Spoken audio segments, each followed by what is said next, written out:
Good evening, everybody, and welcome to the July 29th board meeting. If you could all rise for the pledge.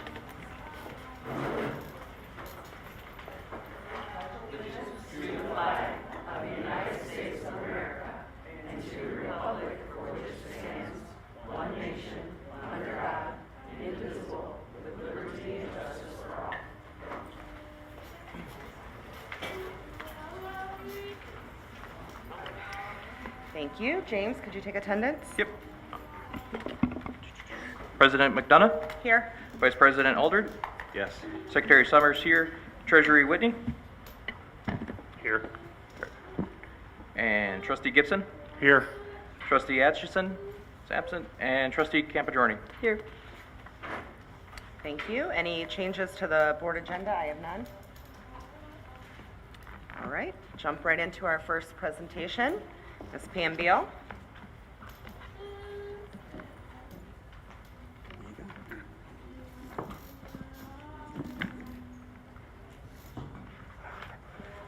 Good evening. Tonight I'm here to present an overview of our intent to establish a center-based autism program in Oxford Community Schools. This represents both an urgent response to a critical countywide need affecting our students and a strategic opportunity for our district to demonstrate leadership in special education. So the purpose of tonight's presentation is to provide you with a high-level overview of our plan. We'll cover 5 key areas: the urgent need created by the Pine Tree Center's closure, our 2-phase solution, the financial structure, our implementation timeline, and the overall benefits of the program. So before we dive into the specific proposal, I wanted to briefly explain what center-based programming means. If you recall this visual from when I presented back in May, this diagram shows the continuum of special ed placements ranging from the least restrictive at the bottom to the most restrictive at the top. Center-based programming falls into that separate school category where students receive all their instruction in a specialized program with other students who have similar needs and disabilities. This is appropriate for students with severe autism who cannot be successful in general education settings, even with accommodations and supports. These specialized schools operate throughout Oakland County and are run by Oakland Schools and are available to serve all students within the county who require this level of intensive support. For context, Oxford currently has 9 students in center-based programs all throughout Oakland County.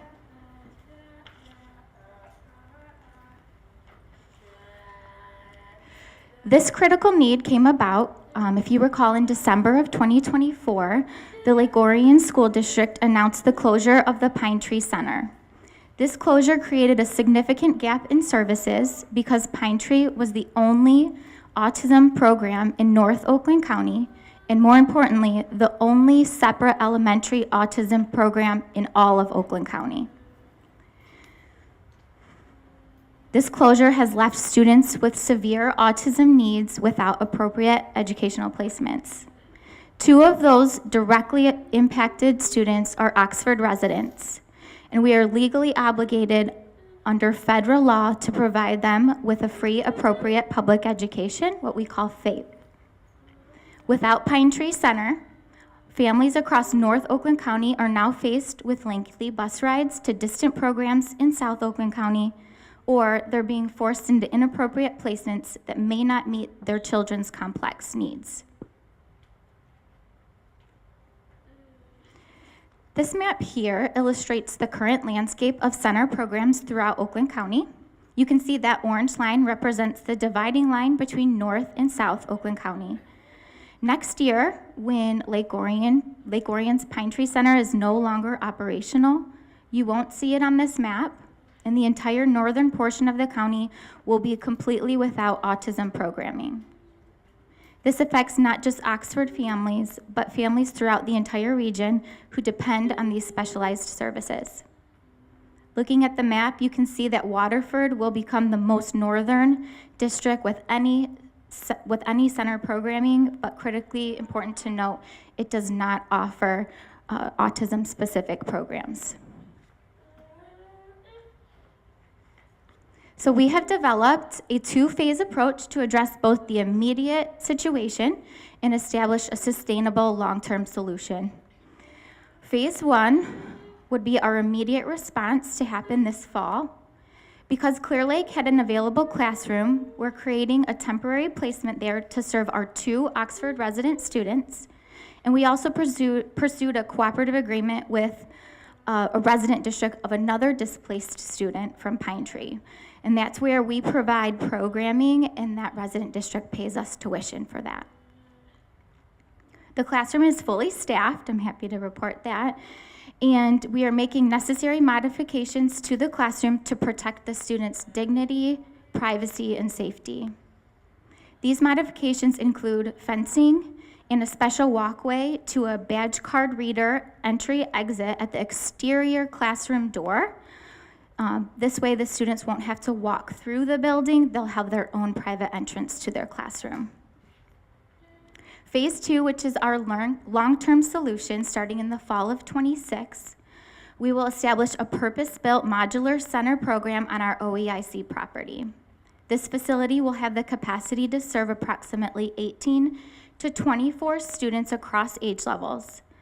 The facility will be a 10-classroom modular building with specialized features designed specifically for students with autism, including sensory rooms, secure outdoor spaces, and therapeutic environments.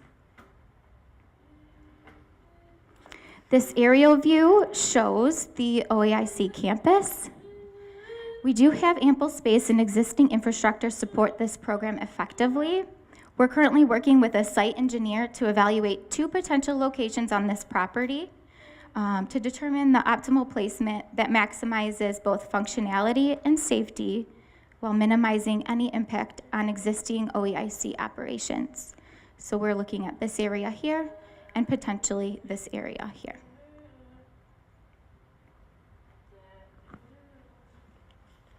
Looking at the financial aspects of the program, we will first be pursuing county funds through Oakland Schools.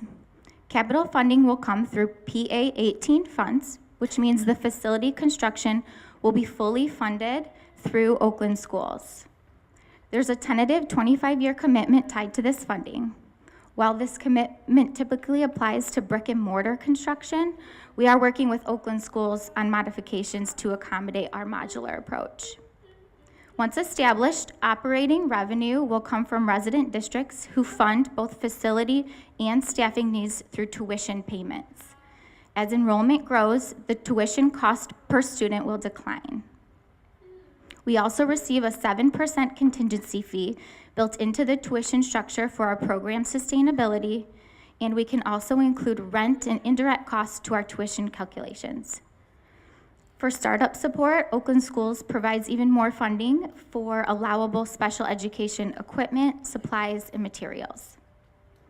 The key point to emphasize here is that once operational, the program pays for itself and generates additional revenue for our district while simultaneously meeting a critical countywide need.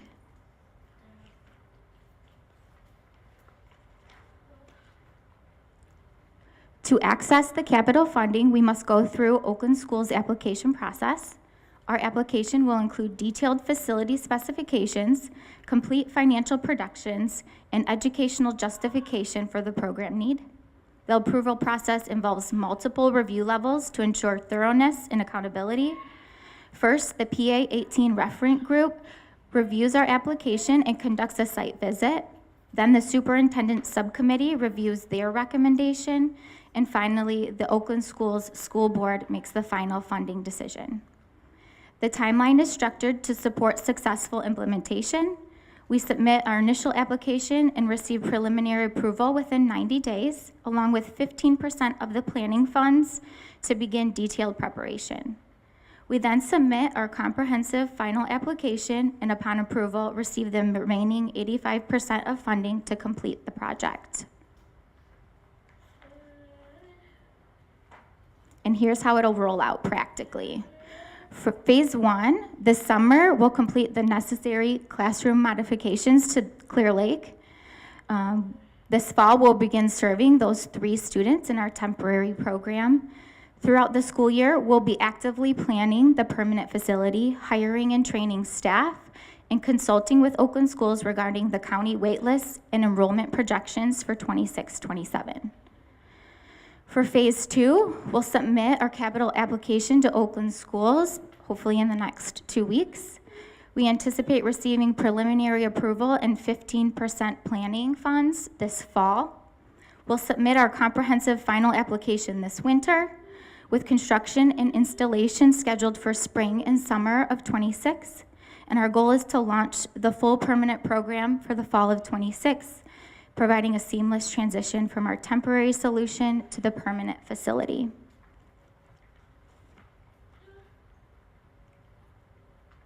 I'd like to leave you with how this program offers significant benefits on multiple levels. For our students, and most importantly, we'll meet our legal requirements for providing FAPE while keeping Oxford students close to home instead of subjecting them to lengthy bus rides to distant programs. They'll receive specialized programming designed specifically for severe autism needs, delivered in a safe, appropriate environment with comprehensive sensory supports. For our district, we would be helping to address a county-wide challenge. Financially, we achieve cost recovery plus additional revenue through resident district tuition, meaning the program more than pays for itself while generating excess revenue. It demonstrates our unwavering commitment to serving all students, regardless of the complexity of their needs. And then at the county level, we'd be filling a critical service gap in the northern region, reducing placement pressure on existing programs, and keeping families together by providing essential services close to home. This creates a more equitable distribution of specialized services across the county.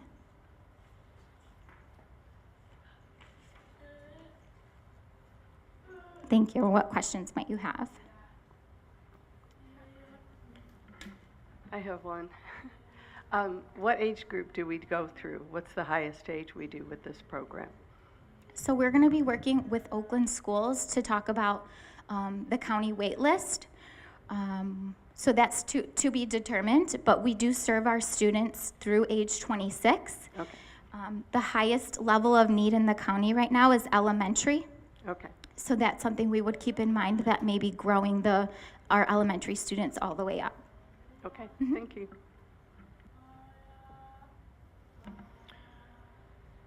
Now with Pine Tree closing, I'm guessing with the timing, were we able to retain any of those staff? Or, Yes, we were. okay, Yes, we were able to obtain the classroom teacher from Pine Tree Elementary, along with para and some support staff.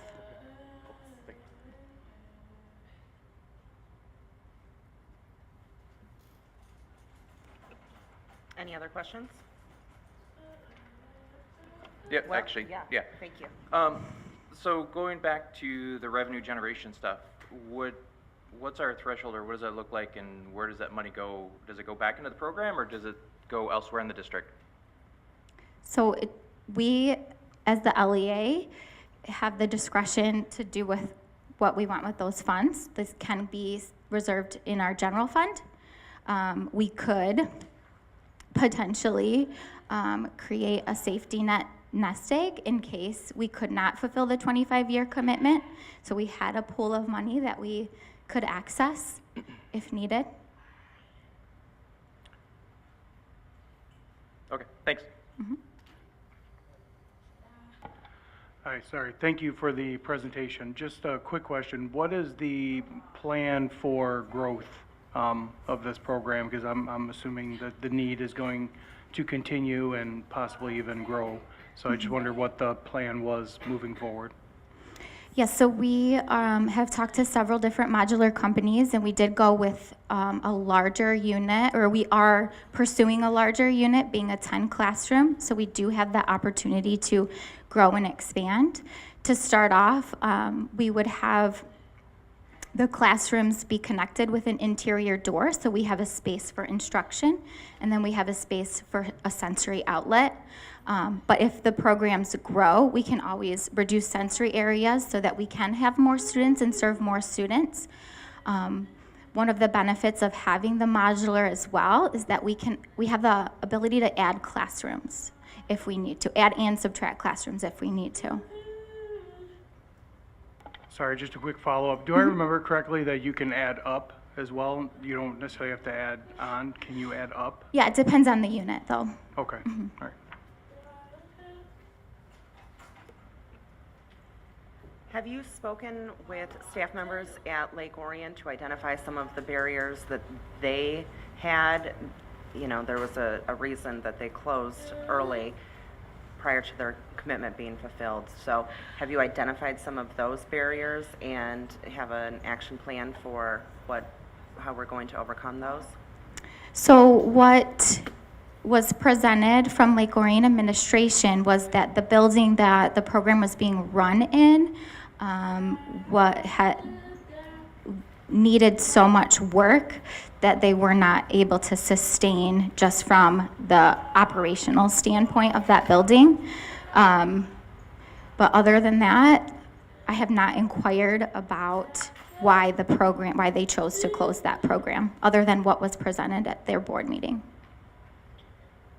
So then, do you know with Oakland Schools and the agreement, if the modular buildings become in a state of disrepair, will they pitch in to assist with that cost as well? We could submit another application for additional funding, yes. Okay. Okay. Very good. Well, thank you for the presentation. I know how passionate you are, and I really commend you for coming up with this idea. I think that it is excellent, and I know our families and students will appreciate it. So please keep us posted on the progress and how we are moving along in the timeline. Will do. Thank you. Thank you.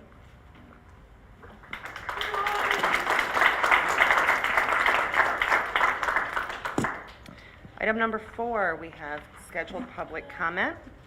We will start with Nancy.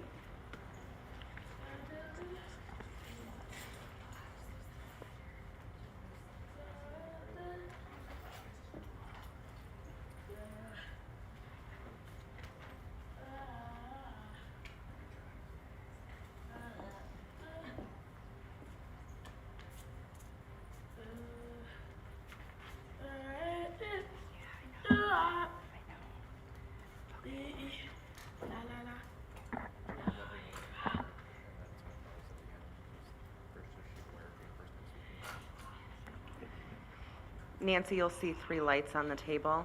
Yes. It'll blink yellow when you have 30 seconds left, and when the time is up, there'll be a pretty loud beep, so just letting you know in advance. Perfect. I rehearsed, so I should be under 3 minutes. Oh, look at you prepared, thanks.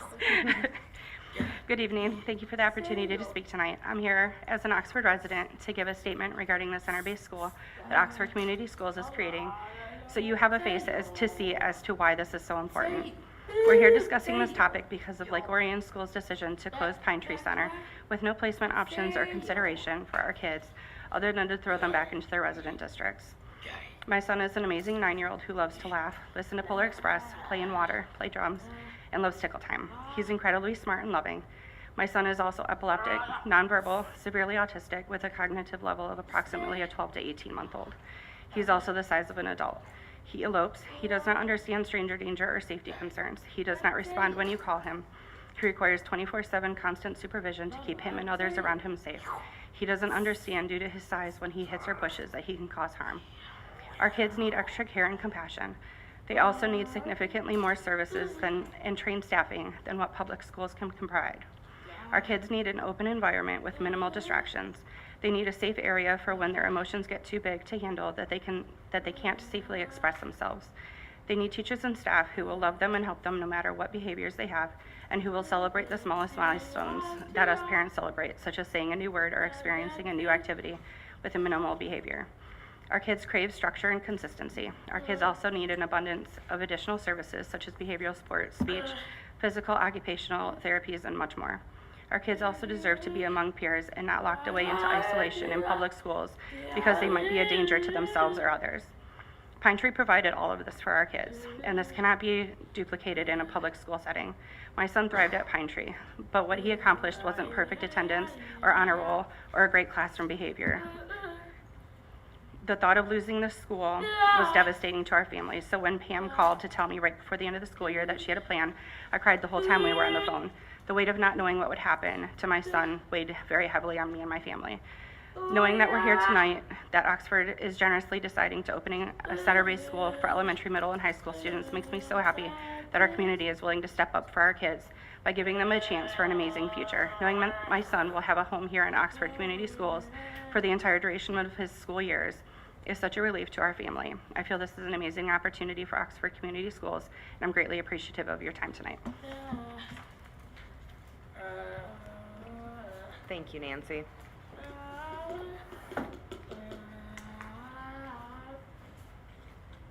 Take your time, and then Marissa, when you're ready.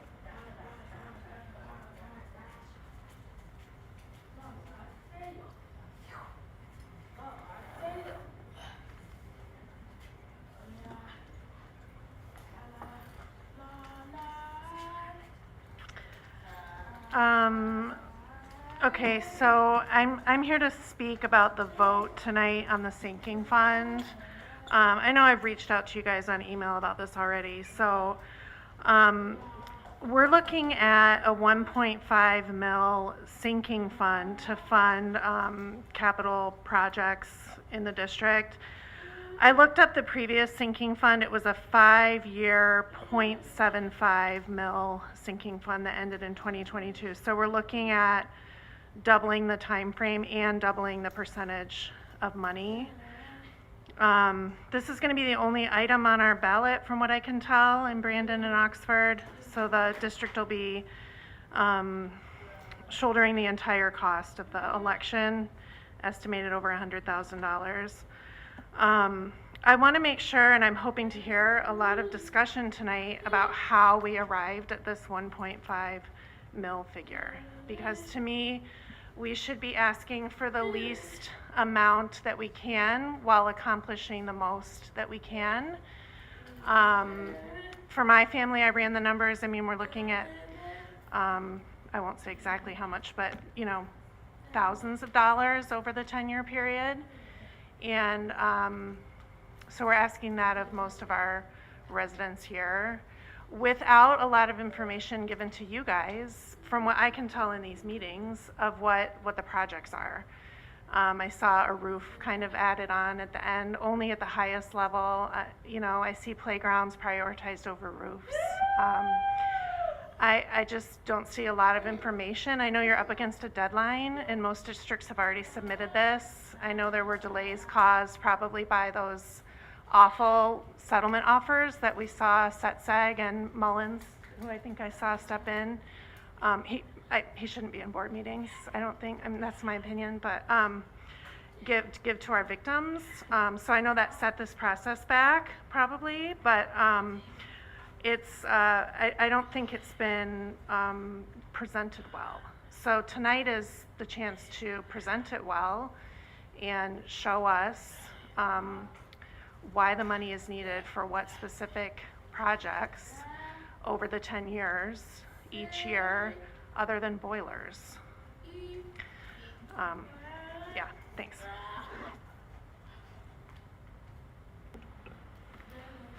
Thank you, Marissa. Up next, Danielle.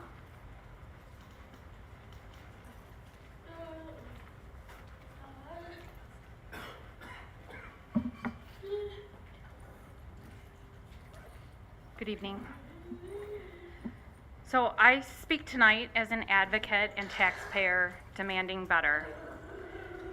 Oxford Community Schools is once again asking voters to support upwards of 1.5 mil sinking fund and an increase in the operating millage, which will impact all of our businesses and renters as well, with no details of the actual needs. You've had months to prepare a transparent and detailed plan, and yet we still don't have one.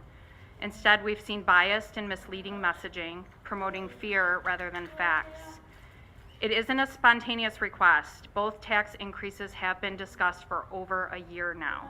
During that time, you've hired not one, but two additional communications resources, taxpayer funded.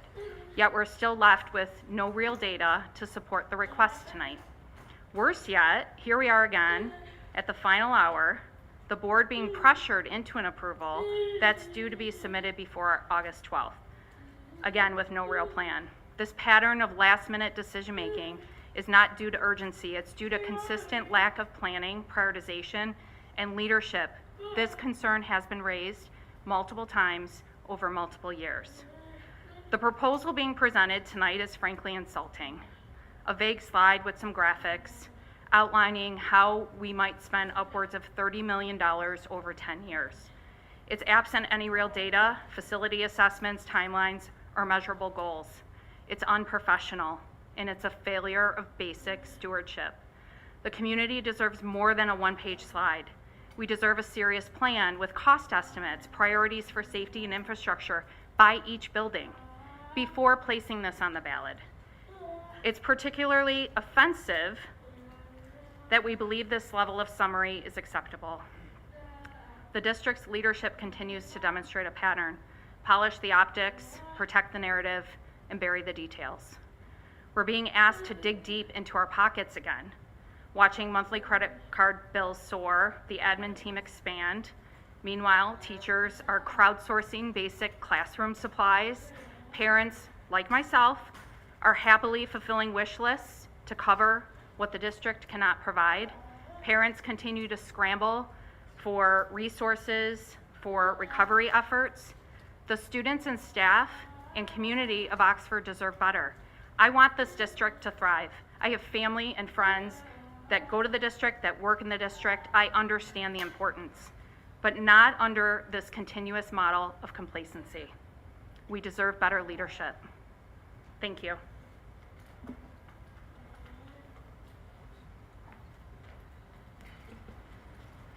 Thank you, Danielle. Next, Emma.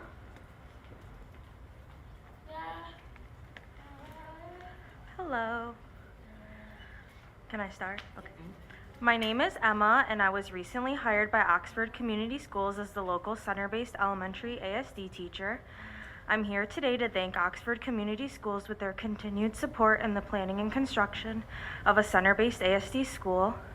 I also want to reiterate why it is so important. I understand it can be difficult to understand why a separate school is necessary for fulfilling the students' free and appropriate public education, and I wanted to help understand why.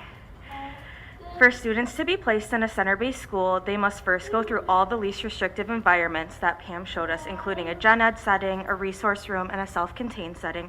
After attempting all environments without success, a center-based setting is recommended. In my experience working in center-based schools for now 4 years, safety and dignity are the main reasons a student is referred to a center-based school. In my classroom, we see behaviors such as hitting, kicking, spitting, disrobing, elopement, charging, swearing, self-injurious behavior daily with high frequency and intensity. This is also with the support of one-to-one paraprofessionals, a full-time social worker, and other support staff. Many of my previous and current students who attended a center-based school have medical needs as well, some of which require EMS support. Currently, some of my class have seizure disorders that require emergency medications. Although the behaviors can be intense, I've found center-based schools to be some of the happiest places on earth. Center-based schools allow for students to truly be themselves and grow into who they are. Center-based schools allow for students to have dignity as they work through their personal needs. Center-based schools give these students a space to make mistakes and grow safely without the possibility of injuring themselves or others. And the most magical part of a center-based school is watching a student transition back to their home district. The main goal of a center-based school is to support the remediation of a student's needs and get them back to their community and their home, like we're trying to do here with our Oxford residents. In the previous center-based school I worked in, my team and I were able to support and transition 6 students back to their home district in 3 years. I truly hope this is something I can continue to do in Oxford Community Schools. I wholeheartedly love my job, and I have greatly enjoyed working with Oxford since June of this year. I want to thank everyone again for your continued support with the planning and construction of a center-based school for all of our students. Thank you.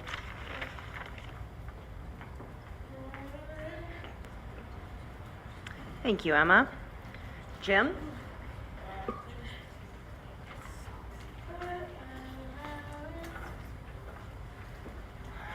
Hello, good evening.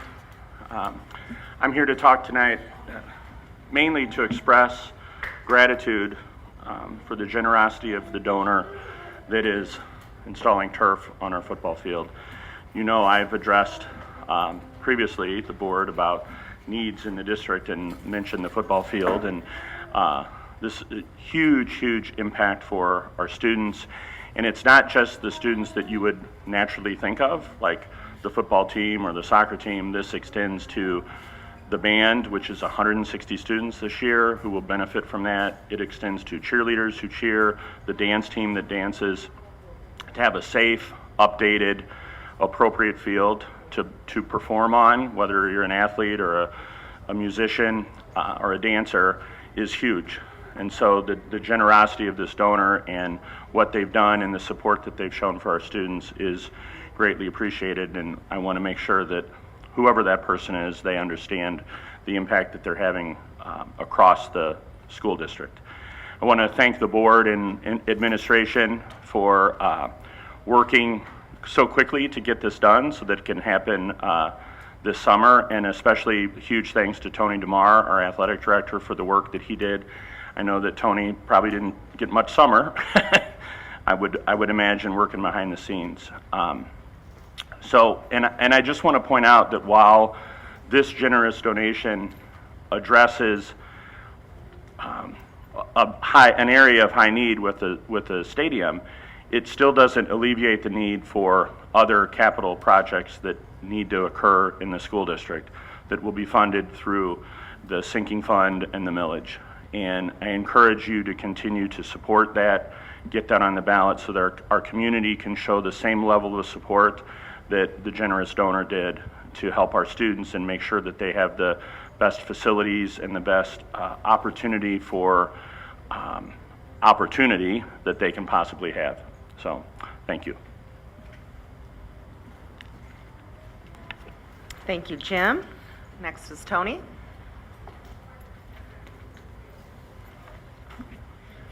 Good evening. I'd like to share tonight also in regard to the new stadium turf on behalf of Oxford Athletics, our student athletes, our coaches. I would certainly like to express my deep gratitude to the private donor family. Their generosity is simply immeasurable, covering 100% of the costs for an entire stadium turf field, as well as goal posts. I would also like to thank the board for accepting this generosity, and as well I'd like to show appreciation to Dr. Milligan for your time and direction that you have provided on this project. I'd like to take a moment to outline a perspective on the field's usage. Mr. Gibbons alluded to some of these items. With 39 sports that we offer through Oxford Community Schools, there are no more than 20 other school districts across the entire state of Michigan with greater student-athlete participation. In less than 2 weeks, on the MHSAA start date of August 11th, the official start date for fall sports, approximately 60% of the high school student population will begin official training for the upcoming season. 60%. Our stadium sports include sideline cheer, football, girls and boys soccer, girls and boys lacrosse, and girls and boys track and field. In addition to those sports, and also on the new turf, will be our 160-member Wildcat Marching Band, the dance teams, Junior Wildcat Football, Junior Wildcat Cheer, and various Parks and Rec activities and sports. These are literally thousands of athletes and young people throughout our schools and community.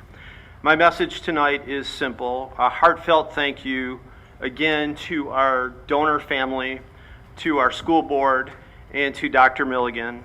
It's an honor to be a Wildcat, and it's a great day to be a Wildcat. Thank you.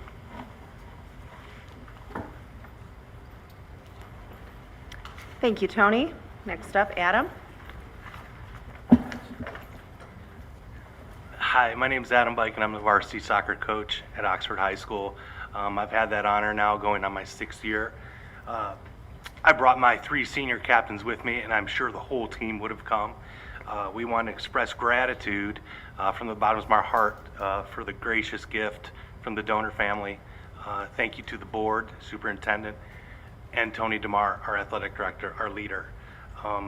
We promise to honor that gift. It's hallowed ground to us. So we're so appreciative, and we'll see you this fall. Thank you very much.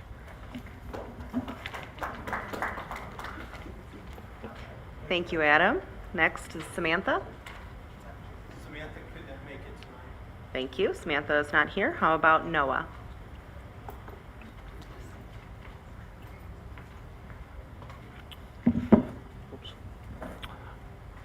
So I'm speaking on the field as well. I just want to say thank you to the donor as well. Thank you to the board, and thank you to Mr. DeMar, Director of Athletics, for making this possible. As an Oxford alumni, current employee, and an Oxford resident, it's been a big part of the community and a place for students and community members to come together. And I just want to say thank you, and I wish everybody a fantastic rest of summer. So just wanted to bring that to light. Thanks.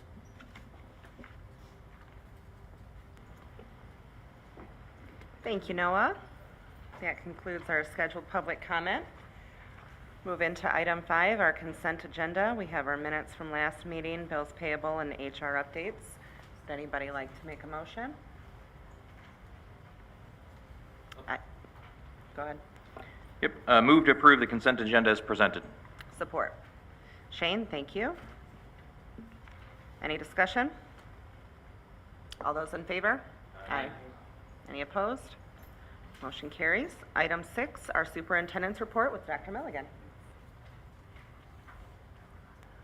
All right. Thank you, Erin. Appreciate you. Erin? Yeah. No, that's Amanda. All right. Good evening, everyone. And for us at the board table, it's welcome back. The summertime, hopefully everybody took the time to rest, rejuvenate, reflect, and refocus.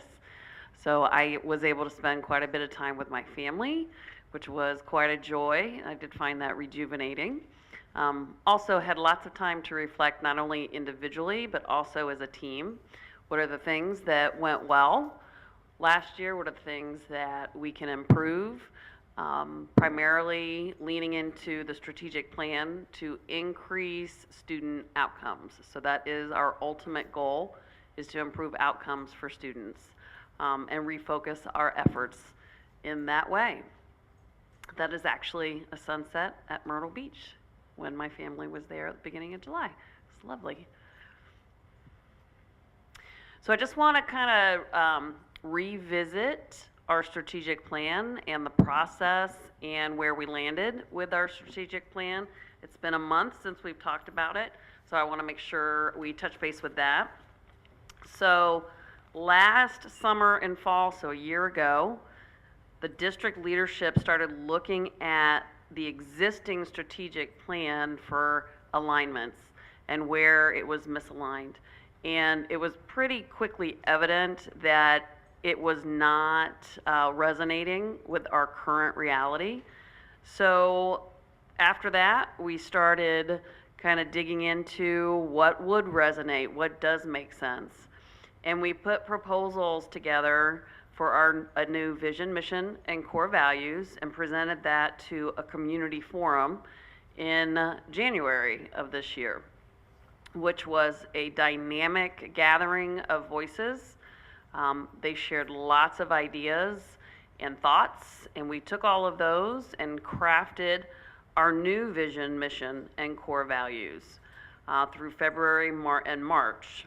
So we finished that up, and then We presented it in April to our second community forum, as well as we got input on what goals and aligned actions would be important to our community. In May and June, we finalized the goals and aligned actions, and the board was wonderful and approved the strategic plan at the end of June.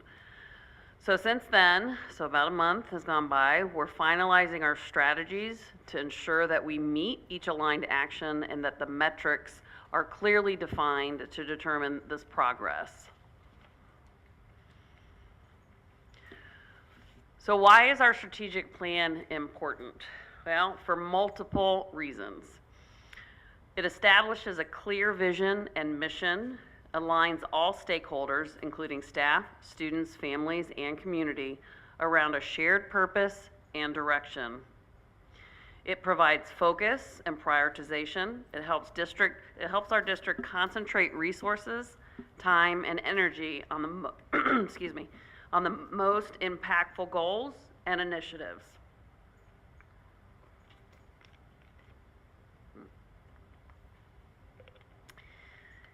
It improves decision-making by offering a framework for making informed, data-driven choices that align with district values and long-term objectives.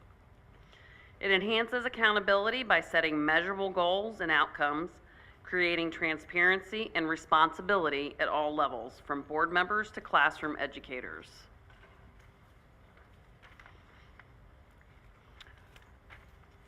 It promotes equity and inclusion, ensuring that all students, regardless of background, are considered in planning and resource allocation.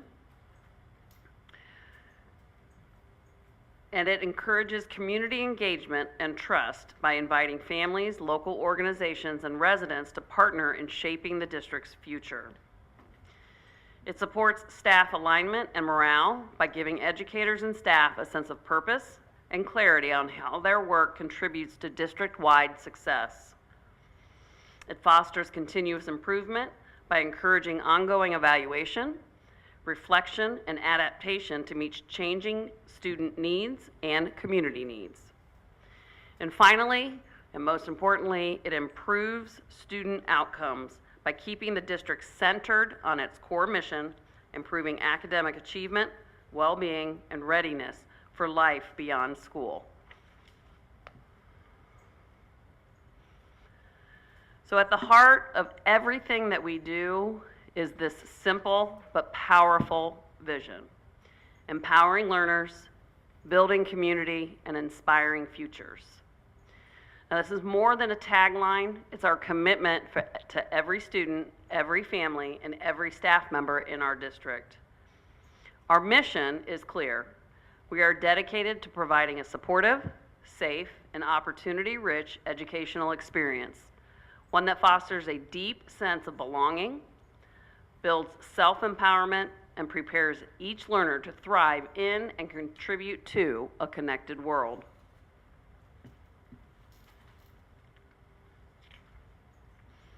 We live out this mission every day through our core values.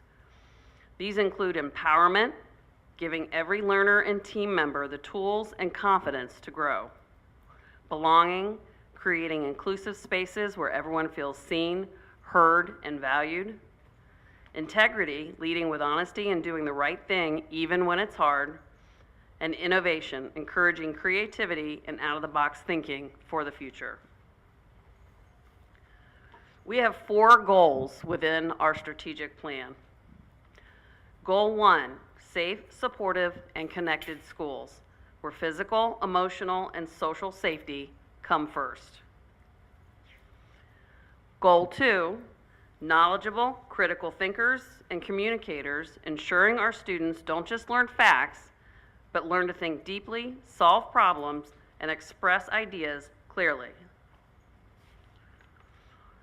Goal 3, empowered and engaged team, because our staff are the backbone of student success, and they deserve the support and opportunities to thrive.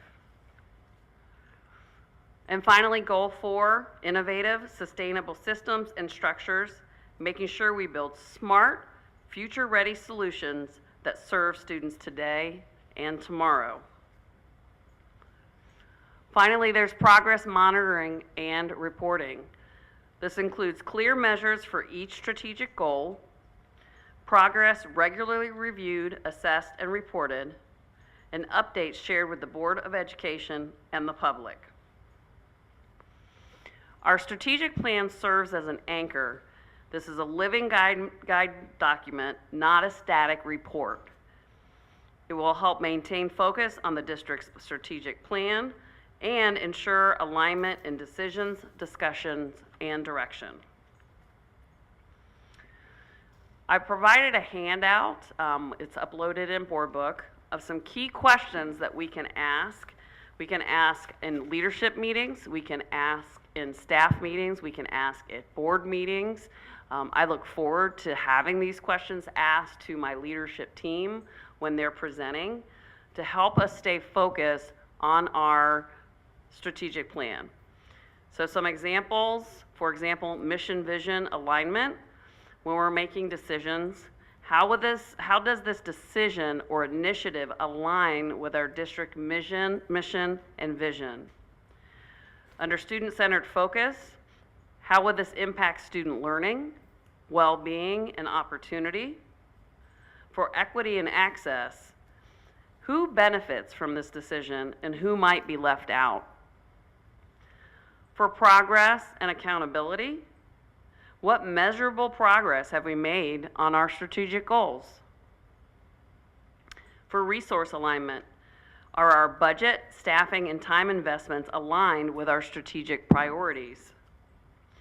Community engagement, how are we keeping families, staff, and community informed and involved? Sustainability and capacity, do we have the systems and people in place to sustain this work long term? And finally, strategic foresight. Are we planning for the future, not just reacting to the present?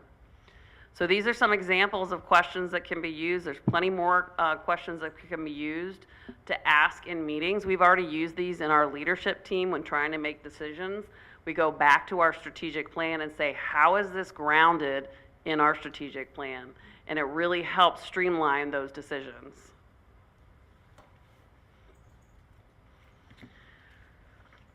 So several of our community members and staff spoke to the donation of the stadium field.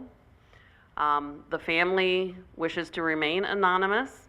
However, they did provide a statement that they asked me to read, so I'll read it here.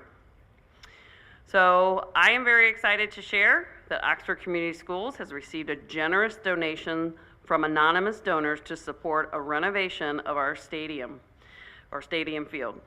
We're incredibly grateful for this meaningful gift, which reflects a deep commitment to our students, our staff, and our entire community.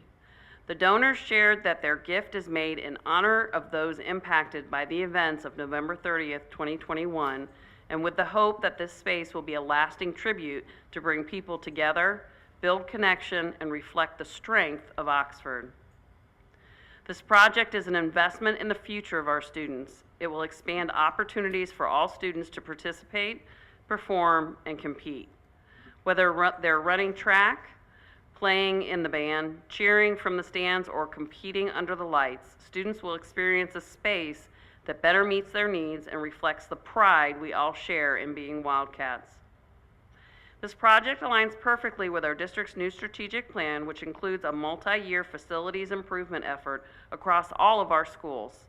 And because this renovation is fully funded through the donation, we're able to redirect district resources to support improvements in other areas benefiting students throughout the district. We are deeply thankful for this extraordinary generosity and for all that it makes possible for Oxford Community Schools. And that concludes my report. Thank you. Any questions, excuse me, for Tanya? Okay, thank you, Dr. Milligan. Item number 7, Board of Education matters. First up, we have MASB awards. I believe, Tanya, you have those. So first and foremost, I want to thank each and every board member for all your efforts in education. Obviously, as educational leaders, we want to model that education is important. So I appreciate all the courses, the workshops. Sometimes you do them on Zoom, sometimes you go in person. So thank you for all your efforts. I am a firm believer that the more we become educated, the better we can do. So we have 2 awards to hand out tonight, and these are board members who have engaged in continual learning through MASB. So first award goes to Miss Amanda McDonough. Level 2, Award of Merit, which is awarded upon completion of a certification level 1 and a minimum of 45 educational credits. So congratulations.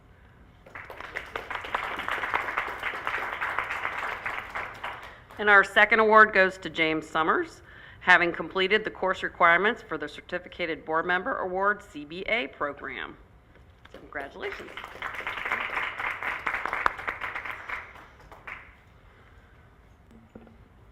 All right, thank you. I think Dr. Milligan was most excited about the awards. I was. Last time, we had briefly touched on having a space in our meeting for open dialogue and discussion. We had touched a bit on the self-assessment, and we didn't have a leading question this evening, but just giving space for any board member who would like to bring up any topic, whether it's related to the self-assessment. I have a couple that I would like to discuss, but I will open it up to the rest of the board members if there's something in particular. Sarah Beth? In regards to the turf being replaced, are we getting another blue one, or are we getting a green one? Because the community voted down the blue one twice. Or can we go to a natural turf? It's being replaced. Okay, thank you.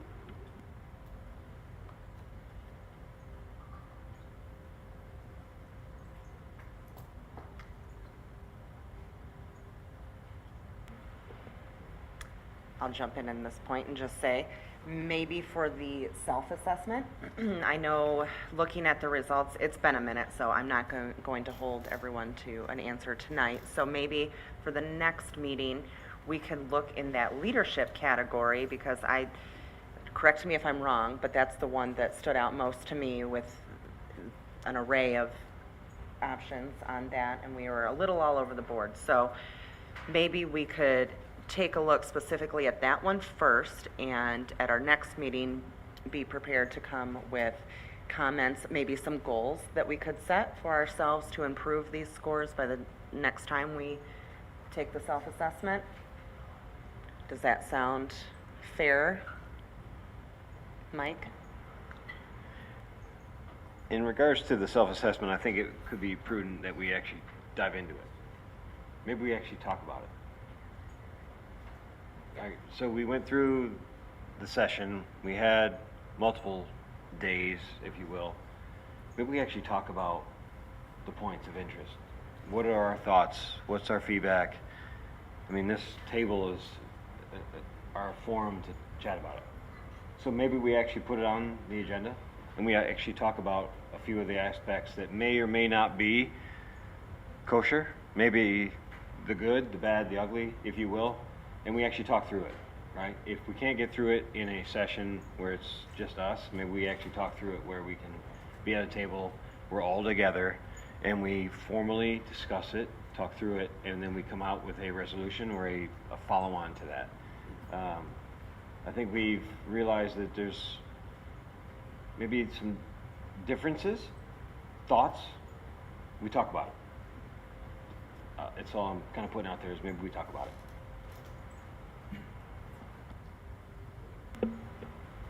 Yeah, I think that's the goal. And do you agree that we should start with that leadership category, focus on that for the next meeting? Do we just limit to that? Right? No. I mean, I think No, we don't. we start Absolutely with don't what have to. maybe as a group we discuss good, better, best. Number 1, number 2, number 3. perhaps we don't all talk about it at the same time. Maybe we don't discuss all of the aspects in one meeting. Perhaps we even talk about one per meeting, right? And we digest, we discuss one topic at a time where we can thoroughly understand each other. What is the feedback? What are our thoughts? And then we move on to the next one. I don't think we go through the whole thing in a meeting, right? That may not be efficient, right? But maybe we talk about one topic at a time as we see fit as a board, and then we come out of it with the next steps coming, you know, on a positive level. That's, I guess, my perspective. And I think out of the board workshop, I think it was structured a little bit differently than we thought. We were on the edge of having some pretty, I think, beneficial discussions, and but that's where that leadership category really kind of came out. So, I mean, I agree with you, but also I think I agree that in this setting, taking it in chunks would be most efficient. So if we want to prepare for leadership discussion next time, I'm okay with that too. Yes. You know? Yeah, I'm fine with it. I keep reminding myself too that this is the first time that this board has ever taken a self-assessment that I'm aware of, and we all come with variants of experience and longevity on the board and stuff, and so I think our workshop that we did started, to Mike's point, started to give us some good conversation there, but as also, it was a long day, and we had, unfortunately, I personally had scheduling conflicts that we had to go to afterwards and stuff. So to continue it, I think is good, and definitely some goals for us to attain and continue to move forward. I mean, it's a starting point. We can only get better.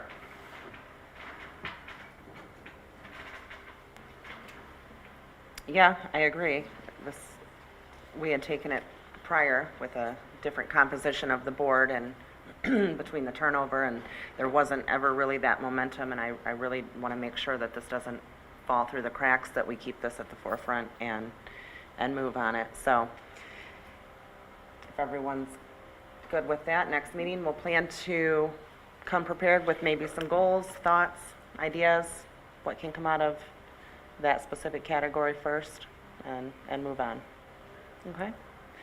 And there was one other thing I wanted to bring up, we had discussed last time, was potentially a subcommittee. I believe James came up with the idea of the subcommittee, and Shane was not here, but essentially looking at alternatives to MASB, and just wanted to bring that up again, and again, not let that slip through the cracks, that we keep momentum on that if that's what the board would like to do, and maybe ask for some volunteers. Yeah, so I'm going to step into that one. I'm happy to step into a group, whatever we think is best to look at options. I mean, I know that our neighbors to the south in Rochester just went to MASB from a previous. In general, I think back to the previous, conversation in the assessment. I think we take it as it comes. Our opportunity here, in the minimal amount of time that we meet, is to actually have a conversation outside of special meetings or coordinated sessions where we actually talk through something, right? So whether it's insurance or MASB or self-assessment, I'm all about taking it as it comes in the way that I handle my business, like small bits at a time. And I will volunteer absolutely to be part of the group, to look at what options we have as a board in general, whether it be MASB, insurance, assessments, whatever the case may be. So I'm raising my hand. Yeah, I second that. I absolutely would be more than willing to take part in that. I did have several items that I wanted to discuss. I'm not sure if now would be the appropriate time, or if I should wait till later for closing remarks. I'm not sure how you guys. No, that sounds great. If you want to have any Okay. discussion items, we're Hey, opening Shane, up to this part of the it's how agenda. we do it, not how you guys do it. Fair enough, fair enough. So I just have a First and foremost, I have an ask, I guess. I'd like to know if it's possible for us to ask our council, Brad Delat, to send a letter to SETSEG asking for more communication from Mullins, who was hired by SETSEG to represent the school board. I feel like the updates, offers to families, etc., we're not necessarily receiving that communication on a regular basis, and I feel that that's essential for us to have. So I was wondering if it's possible for us to, since our repeated attempts to reach out have sometimes gone unanswered, or maybe they were underwhelming in their response, if we could possibly reach out to Brad. Wondered what everyone's thoughts were on that.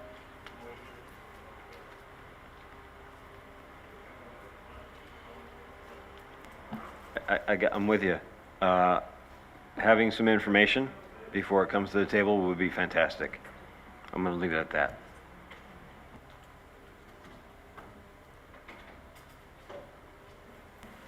Yeah, I'm absolutely in agreement on that, and I would be happy, unless there are any board members who oppose, I would be happy to do that first thing in the morning. No, I think that's fine. I mean, we've asked it before. I know you've asked for that before and do it, but re-asking, re-energizing it and doing it just so we have some more transparency in what's going on, because it's not right not knowing and then hearing about stuff and then not having answers, not knowing, unaware. Getting the impression we're all with you on that, Shane. Okay, great.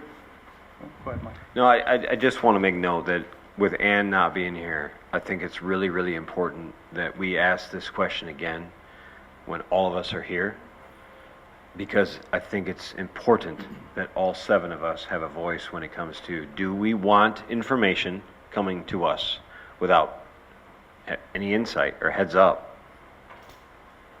I think it's important that all 7 of us are aware of this. So I just want to note that Ann isn't here, but we need to respect all 7 of us on the information that may or may not be coming to us, known or unknown, and she's not here. So we need to bring that up again, I think, when Ann was here to answer that question. I don't disagree with that, but I also think that it could be an easy phone conversation that Amanda could have as the board president, saying, hey, at our meeting last night, we had these topics in this discussion. I wanted to fill you in on what was discussed. And thanks, because you've done that in the past with me if I've missed something or in the past. And then she can get the feedback from Ann and then, disseminate the information out to us if it needs to be, or at least she'll have everyone's input at the time. I don't want to delay that of what we're trying to do. And I think it's easy for a quick phone conversation. Amen. Because I think the key word, what you just said, James, is delay. Yeah. We don't want to delay. And I'm all in on that. And if that's an option, yeah. Thank you for that. Thank you for your comment. Okay, great. If we're good, I was going to move on to the next topic. Absolutely. That's okay, all right.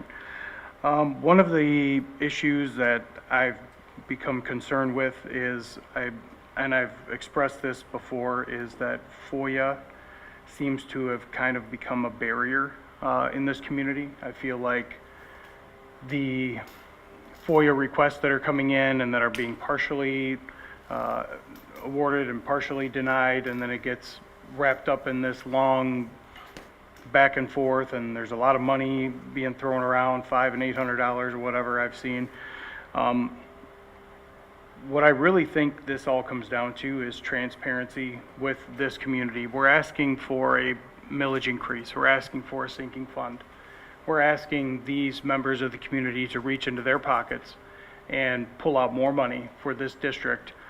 And I don't necessarily know that every response to an inquiry about, hey, what happened to the 2017 sinking fund money? What did we spend it on? I don't know that the appropriate response is necessarily FOIA. I think that we can be better stewards of that information. We can be a little bit more forthcoming with that information. I think that a presentation to our community, which again, in a few months, we're about to ask for a whole lot of money from them, I don't think it's too much to ask for us to give them the information that they're looking for in a succinct presentation. That doesn't, again, necessarily end with, well, send in a FOIA request. Again, I don't know what everyone else's thoughts are on that.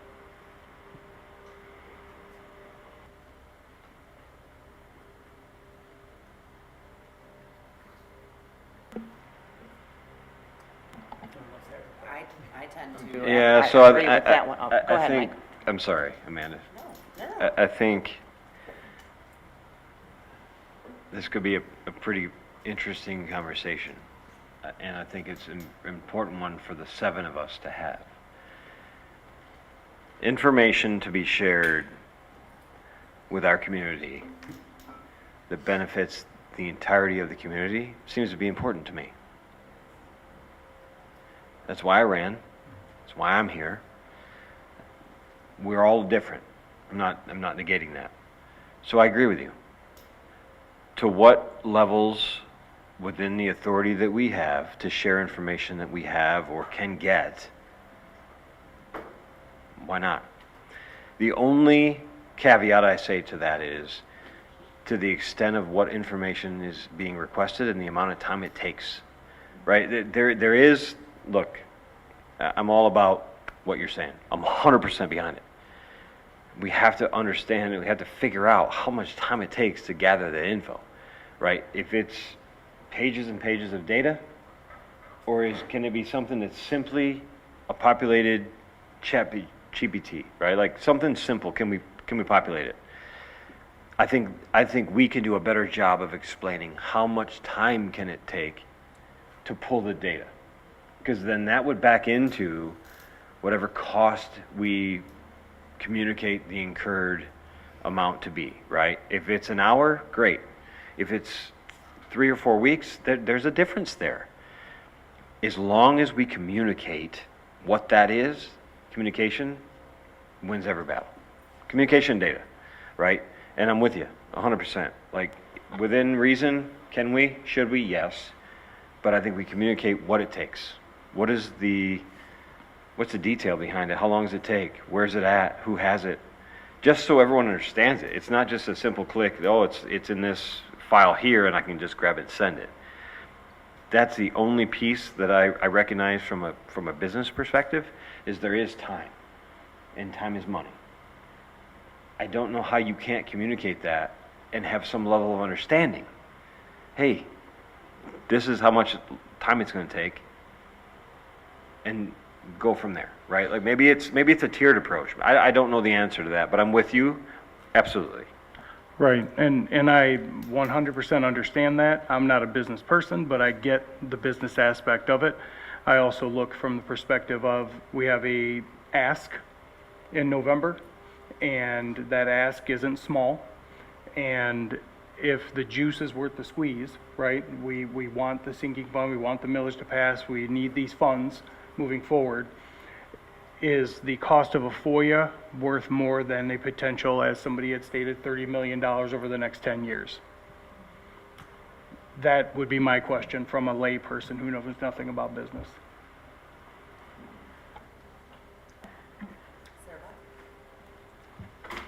I come from the perspective of, isn't that what we hired these people to do? If I want information regarding the finances of the district, I shouldn't have to do an FOIA. I should simply be able to request it, and it shouldn't be that difficult to pull it up. To me, that's what we are doing as a community. And to be transparent, yes, there are some things, like Mike said, that might take a little farther, because I might want something like we said about the 2017 millage.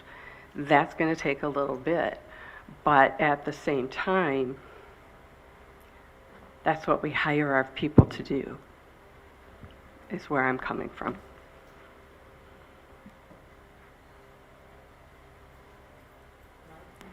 I mean, I guess I'm with Mike on this a little bit. I've said in the past, there has to be a threshold, right? Because there is, I certainly am an advocate for transparency as well. And I want to make sure that, we're, both from a board standpoint, we're educating, we're able to get all the information we need to make decisions, but also from a community standpoint, first off, we were elected by the community, and now, currently, we're going in November for a millage and a sinking fund. But and I said before, I don't know what the threshold is, but there has to be some threshold. I mean, the reality is we have gotten a lot of new people throughout, right? From the board on down, all the way through. Some of the requests do take a lot of time. And we're talking about, we hired, for instance, like John, right? He has access to the financials, if we're talking specifically about financials, that's what you mentioned. But he wasn't always here, right? So he's trying to get old files, he's trying to figure out how Sam organized some things as well. Courtney's a common ground, I guess, there, but she didn't do what Sam did, she did, and so it isn't as easy, at least from my discussions, because I've pushed on this as well at times, isn't as easy as just grabbing a file, right, or something, and then that doesn't include if redactions have to take place, if all of that. I would be interested, you mentioned ChatGPT or AI, would wonder how we could try to utilize that maybe in some way. Obviously it'd have to be secure, but how we would be able to utilize that to kind of make us more efficient, our systems more efficient. I know we're implementing things at work that are enabling me to be more efficient. Probably out of a job, so that's okay. No, but seriously, and so I think there has to be a threshold, because the reality is, we didn't hire anybody specifically for FOIAs, right? We have people, we hired them for jobs, and if the FOIA's in their purview, then they're on the hook for it, for sure. So this is I don't know what that threshold is. That's my problem. I don't know if it's hourly. I think we have had that discussion in the past and wanted kind of something targeted, like over this amount of hours or this amount of cost, right? And we were willing to be consistent. We need to be consistent as well, right? From a legal standpoint, especially. It's a good discussion, I guess.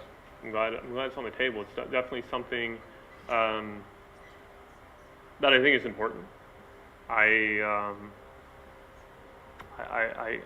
want to give the voters, the community, the information, certainly.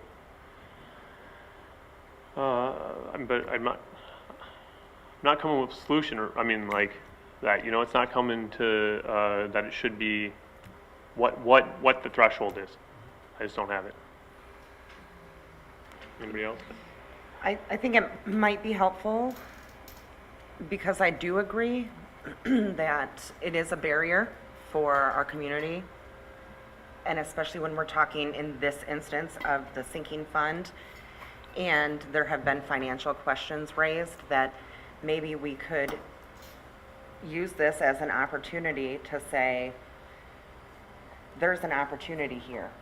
We're not providing enough information if they need to ask these financial questions, and this would be a good opportunity to pull that out and lift it up. Now, obviously, there are some FOIA requests that we get that are incredibly time intensive, and I also don't have the right answer.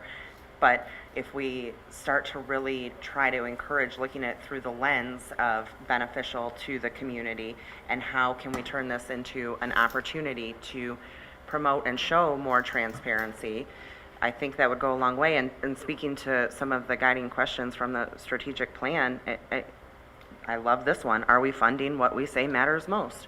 And I feel like that is a central question to a lot of the FOIAs we've recently received. So, again, no clear answer on this one, but I do appreciate you bringing it up, and I do agree with the mentality of moving more towards openness in any way possible.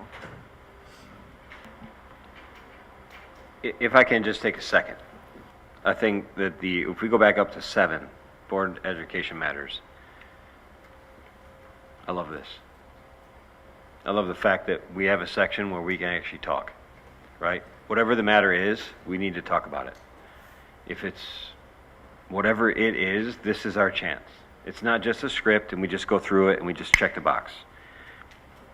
Amanda, I commend you for this number 7, having Education Matters, where we can talk about some options, some ideas, some thoughts. And Shane, I commend you for bringing forth some ideas and some thoughts and spawning some conversation. I think this is exactly why we are at this table, not just checking the box and going through numbers. So thank you, both of you, for this.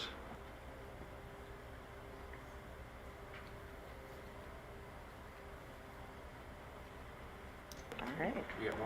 More? Sorry, yeah. Yeah, don't be sorry at all. Please.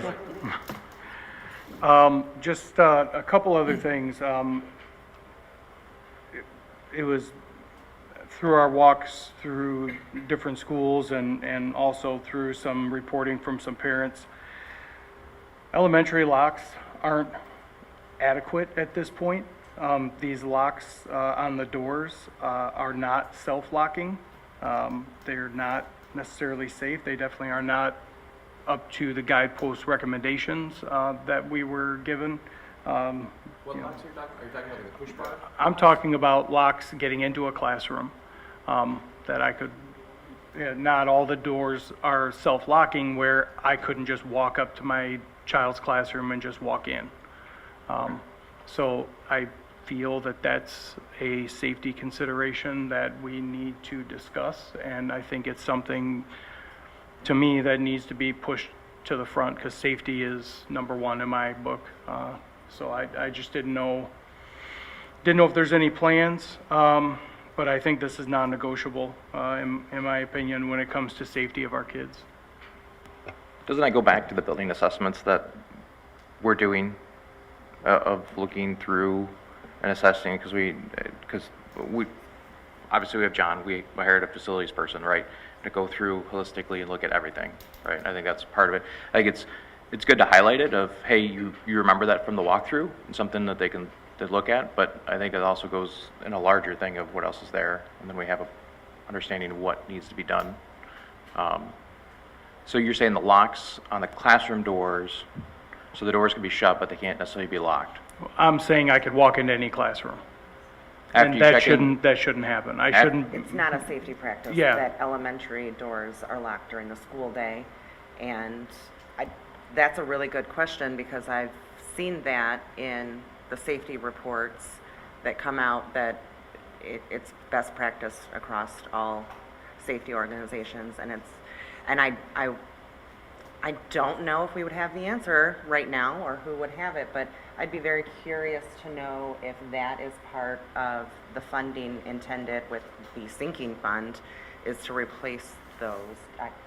Kind of on the spot here, so I won't hold you to an answer. John will probably speak to that. Okay, but that's a good question to know if that's part of the sinking. That's what I would like to know about it, and what are the barriers to not following those recommendations. Thank you for that. Anyone else Anybody else? have a comment on that? Sorry, I just have one more item, and then I promise I'll stop talking for a minute. You're fine. Just wanted to discuss, I know we had talked about this in the past, and there was some back and forth as far as how we were going to proceed as a board, as far as accountability and things of that nature. The community has been very vocal lately, and I've received many concerned people reaching out through email and texting phone calls about our agenda not being posted 5 days in advance of a meeting, which is, as I understand it, in the contract for our SI, right? That is in the contract for us to have our agenda posted 5 days prior to a meeting, which would be on Thursday, correct? Now, I do know things change. I understand information comes in last minute. I get it 100%. Things can shift, but I think we owe it, again, to our community, to the people that really rely on this information to determine whether they're going to come speak, whether they're going to come and attend just to listen in. I feel like this is something that, again, if it's in a contract, it should be something that we hold everyone accountable to. So, again, didn't know. I know we had touched on this before, but we kind of got away from it, and I've just noticed that we kind of ran into the same situation again because I received a rather spicy email.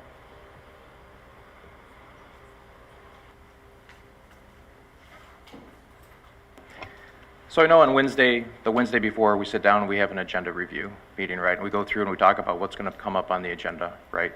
That typically gets published on, correct me if I'm wrong, Thursday, to board members and out to the public, okay? I can't speak to what Board Books does and how it notifies stuff. That's a technology there, and we'll have to reach out to them again, being that they're our vendor that we use, that many other places use. So who knows if what's happening, it's technology on that side, right? So in those 5 days, counting Thursday, that gives us 6 days till Monday or Tuesday for the meeting. So we have that stuff there. And to your point, some things are fluid and stuff. So I don't want to cut it short that it's not there. There are some things that we've asked for, but there are some things that take a little bit of time to put together after it's been approved or suggested on the agenda that has been published out there to finalize those reports. And then obviously we know day-to-day operations, things happen. People's time gets redirected to something else that's more of a priority on sometimes. And so I'm trying to be a little bit more respectful to the people that put this stuff together and have some grace to them of, you know, we'd like to and have it there, but also the agenda gets posted on Thursday, and that hits those 5 days and stuff. I don't think the contract clearly, like every little nuance of the agenda comes out, right? That's, well, the agenda committee would be essentially our president and the superintendent, and then other people that join and stuff and do that. Sorry.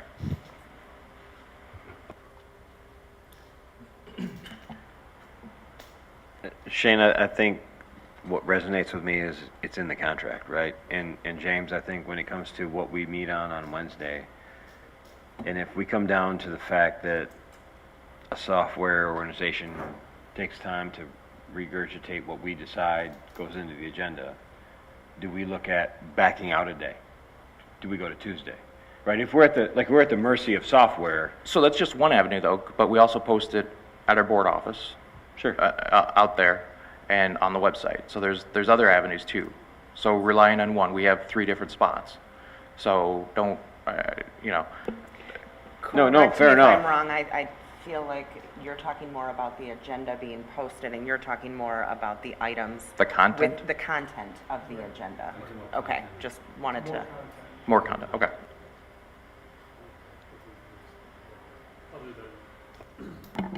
Other than Board Books' lack of notification, I don't think we've missed getting the agenda posted.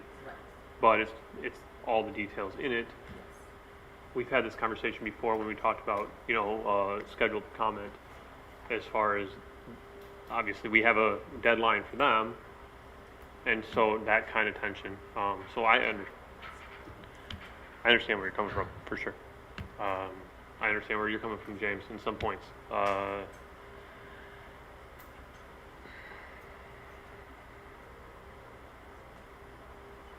I don't want,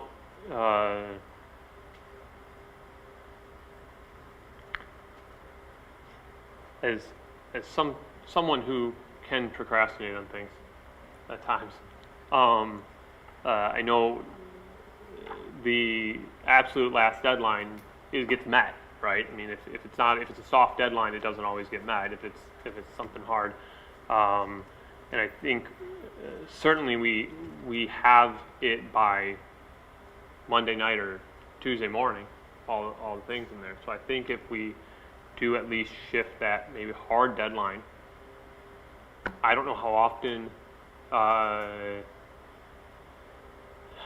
and maybe it doesn't have to be Thursday, right? I don't know how often that would affect things missing the agenda. It's really hard to tell. It's hard to, you know, because if we have a soft deadline and people are like, okay, I can just get those last things in on by Monday, that's a different mindset, right? And so saying, if we say by Friday, close of business, if that's gonna make it so things miss the agenda or miss the actual, like the details miss the agenda, I don't know if that would be.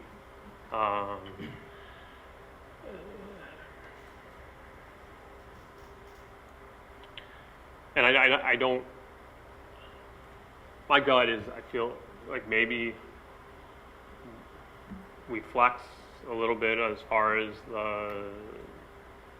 scheduling. Is there a particular reason why we've just always done Wednesdays and then we post it by Thursdays? So maybe it's both, right? Tuesday, Friday or something, like shit. I don't know. I don't know what everyone's thoughts are. I haven't been in those agenda, I mean, full transparency, right? I haven't been in the agenda planning committee or meetings, so I don't have the intricate knowledge of everything that goes into that. So I guess I defer to some of you as far as if that makes sense. Yeah, I would say with the agenda review that there are definitely tweaks that are made. So that could be a good possibility, is to move it from Wednesday to earlier. That might be helpful.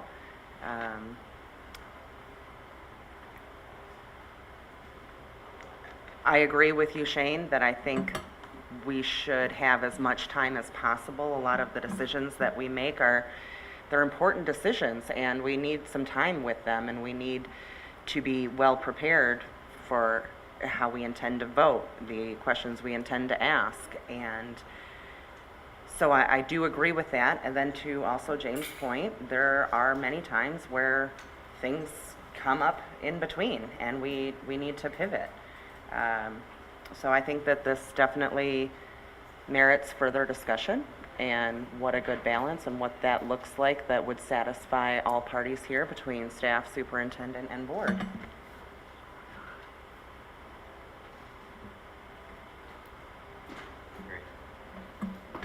Anyone else?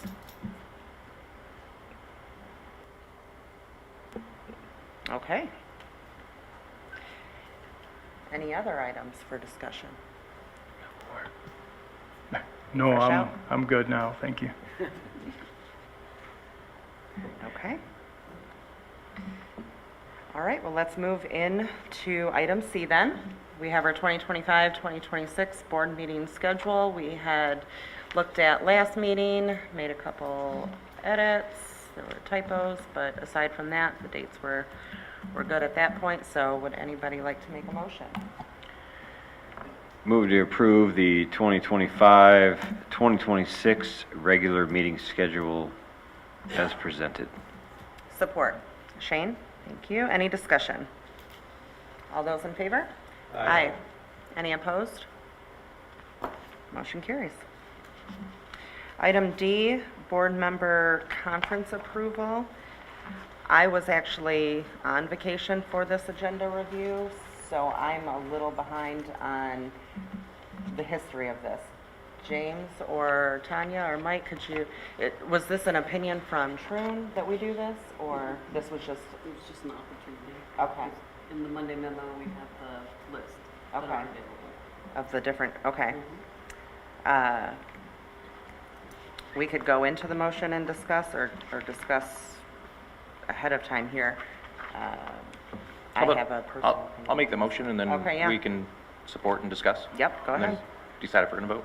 Yep. So, move to approve the board members to attend and approve reimbursement of expenses that are consistent with the established categories of reimbursement expenses in pursuit to the Board Bylaw 2305 for MASB, OCSBA, and NSBA conferences for 2025-2026 school year.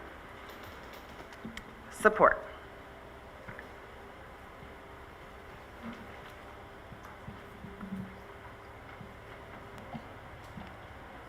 I would say, why wouldn't we support that? However, I think conversations about what and where and how and all of those things probably should be a conversation, right? Where, how long? The biggest piece here is reimbursement. If I need to go to Pontiac. So we got to support it first before we can start. Okay, you know what, I'll Okay, just go so- ahead and support this. Okay, sorry, my bad. Thank you. And then we'll move into discussion. No, it's your Okay, now. I support your support, right? I'm sorry, so apologize for that, strike that for the record. From a discussion perspective, I think it comes down to communication. We have a conversation about what we're gonna go do, like what is the conference approval, let's plan it, let's talk through it. How long in advance can we plan it out to reduce the cost? I think we talk about that, like, I think when we do that in our general business, right? Like, the longer you plan it, the better off you are typically.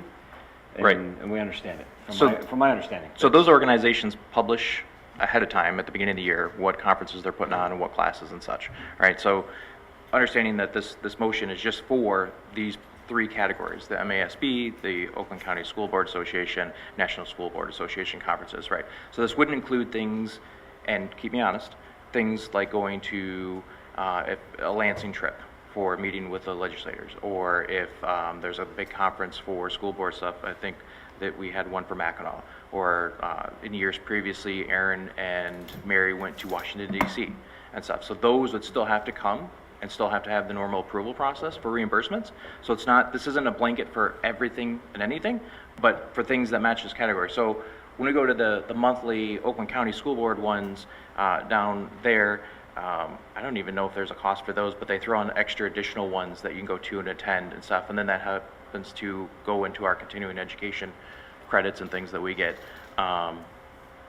So that's my understanding of what this covers, so it's not the larger part of it. No, I mean, and James, thank you for that, and thank you for correcting me, because I'm focusing on probably a macro versus micro, right? So these three areas, absolutely. Why would we not want to approve us getting more training or understanding or education? Well, this specific Right, is so for, yes. to approve the reimbursement of expenses. For example, when you travel to Traverse City for the conference, you could reimburse for your mileage as well as a meal if they don't provide it, things like that, which Is that in part the of- past has, I'm sorry? Is that National School Board, the Traverse City one, or was that, because it I wasn't? thought it was MASB. Was it? Okay.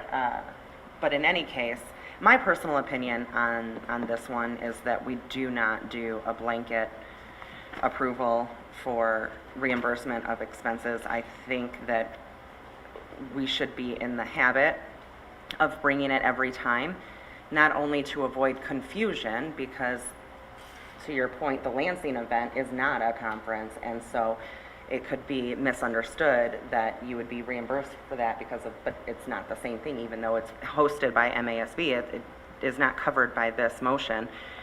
So one, the confusion of it. Two, I think it would be best practice that we are in the habit of bringing our receipts, so to speak, every time. And we go to a conference, go to wherever that you want to be reimbursed for. You know, when we did our superintendent search, that was a lengthy drive that we were reimbursed the mileage for, right? I think it's best practice and promotes more transparency that we as board members bring our receipts every time. If we want to throw in a little, hey, this is what I learned, that extra step would be also appreciated, but Right. I am not a fan of I this. think it was, sorry. I think, just one second, I think the expense part is an after the fact. I think I would, again, raise my hand, that if these three organizations have us laid out as to what the conferences are throughout the year, and we know how many are allowed, how many of us are going, can go, and a backup as to if someone all of a sudden you know, Shane, you and I are slated to go, but all of a sudden I can't go, so what's my backup? Then we communicate what the cost would be for 2 people. If there's a third that's last minute, okay, they still have 2 people because you're backing me, you know, I'm gonna go out, right? So we should be able to plan accordingly. I do this already on my conferences throughout the year. ACT is one that you and I are familiar with.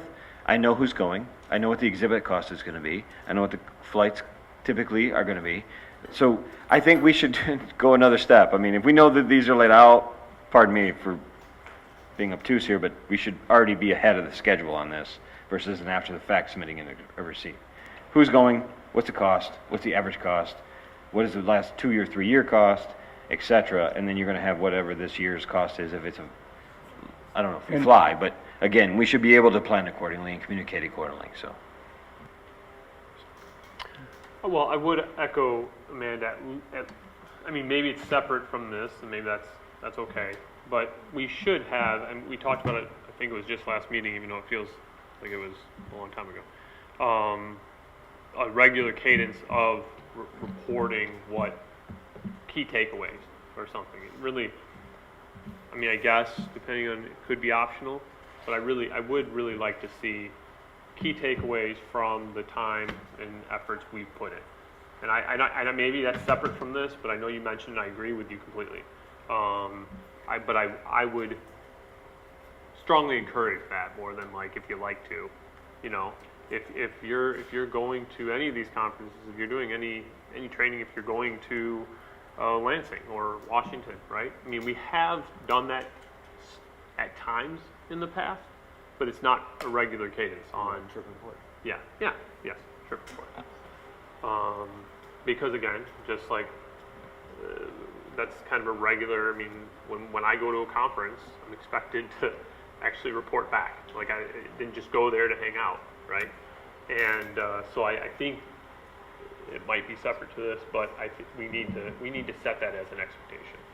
That's my feel. Yeah, one of the things I wanted to mention is in my role, in my regular job, I could attend 30 different conferences a year. There's literally a conference every other week that I could attend. But what's the return on investment? You know, if we're spending taxpayer dollars to go somewhere, what are we getting out of it? What are we able to bring back? To Tanya, to your point, you always say, how is it enhancing things for our students, right? The students are the center of what we do, the whole reason we're here. So if we're going to a conference, we should already have in mind, what are we going to get out of this, or what should we pull out of this? If we can't come up with something, it's probably not a good investment, in my opinion. And I think maybe a little more dialogue, to your guys' point, prior to going might go a long way in deciding, are we being good stewards of this money prior to spending it, and then coming back with receipts. My opinion on that's an excellent point, and I think if we decided not to move forward with this and go back to how our policy states, which is that you can gain approval prior to or in the meeting immediately following your trip, that might lend itself more to the structure that we're all kind of talking about right now, right? With the trip report and the coming back, because it might be easier for that to fall on the wayside when we're not discussing it as far as reimbursements go. That's just my suggestion. I don't know what the other thoughts are. Sarah, Beth, you had something? First of all, is it in the budget? Second of all, if they have to ask permission to go on field trips for like the 8th grade DC trip or whatever, I think it should be the same for us, that like we were saying, being cost effective, and also what's your report kind of thing. And again, do we have this allotted in our budget? So that, because I might be able to get it to attend 1 or 2 throughout the year, depending on what's going on with my schedule. But again, I don't want to go over our budget. Do we have a limit to what each of us are allowed to spend to go to the conferences. So, Yeah, well, I think, to your point, modeling behavior, I think that would go a long way in this community.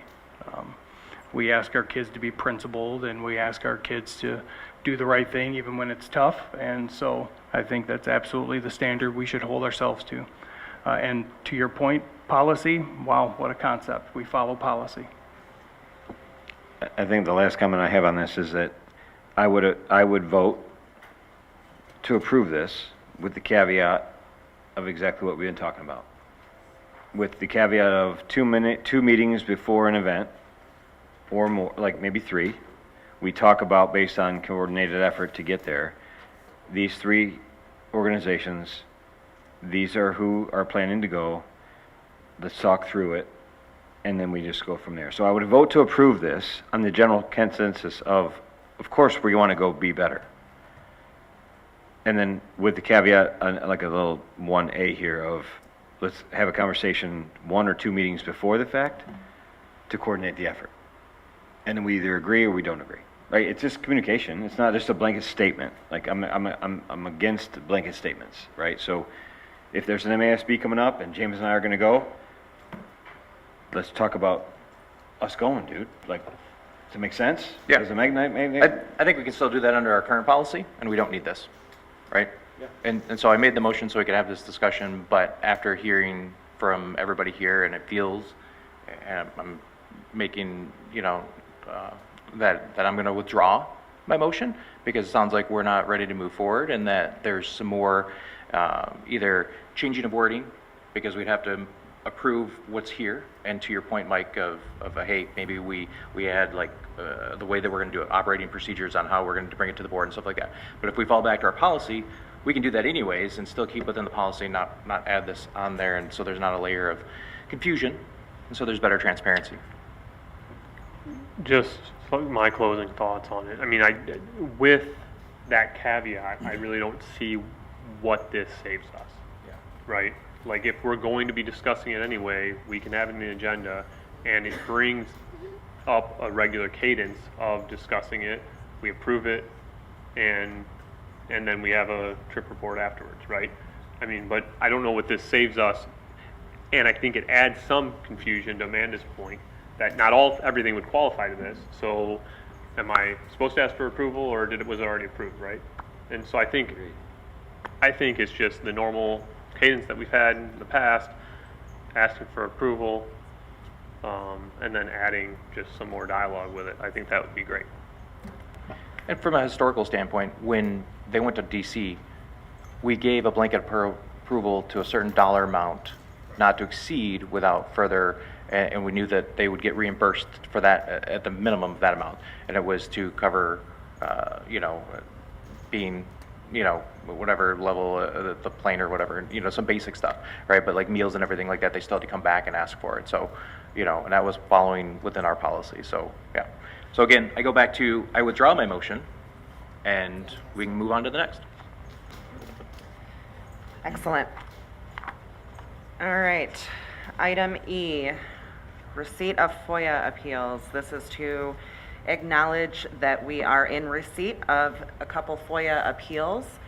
We will be going into closed session this evening to discuss both of them, and after that, it will be at our discretion whether we make a decision this evening or at the next board meeting. All right, item 8, finance. Mr. Fitzgerald, will you be talking about these motions first? I'm going to go down the schedule. Okay.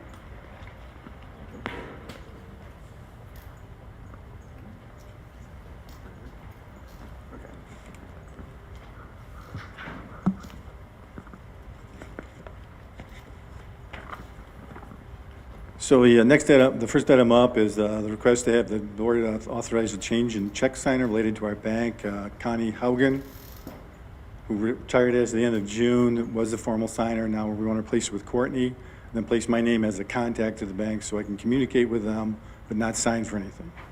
So that's the next item on your schedule. You have any questions on that? Good?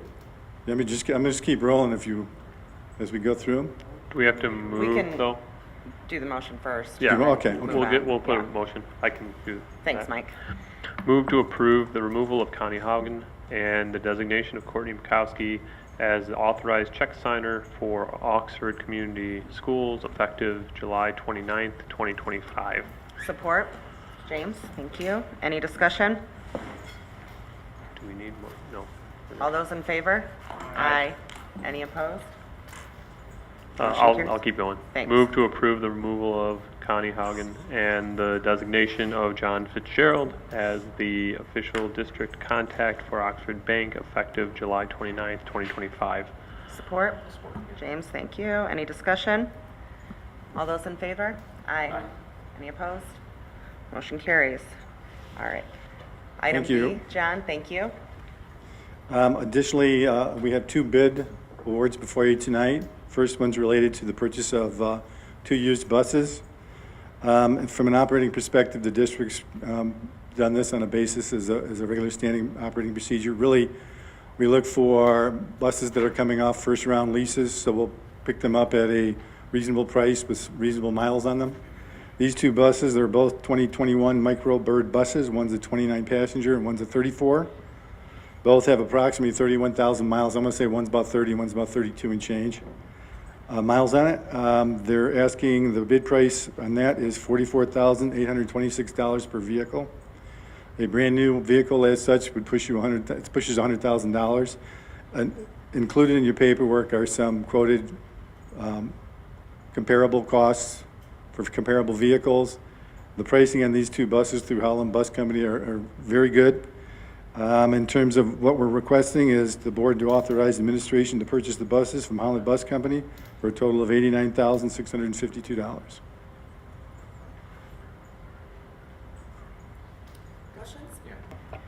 Hey, John, is this adding to our fleet, or are we replacing things that we're retiring and taking out of service? We're replacing 2 older buses. Those will be auctioned off, I want to say, in the next few months. Okay, maybe we're a little further out. Mike's giving me that look like it'll be a little bit longer, but it's replacing two buses that are very high miles. Okay, then is there still a cost are we adding cameras and stuff to these new buses as well? Yeah, So we'll be transferring from existing buses to these. Do we do that in-house? As much as we can. Okay. Much all of it, except for maybe programming. Okay, all right, thanks. Can I ask, are they electric? Yes, you may, and no, they're not. Thank you, Jesus.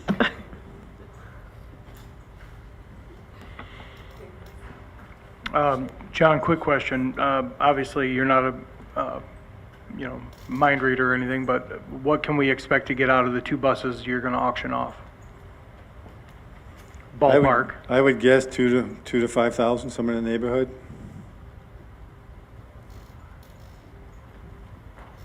They typically end up south of the border, so.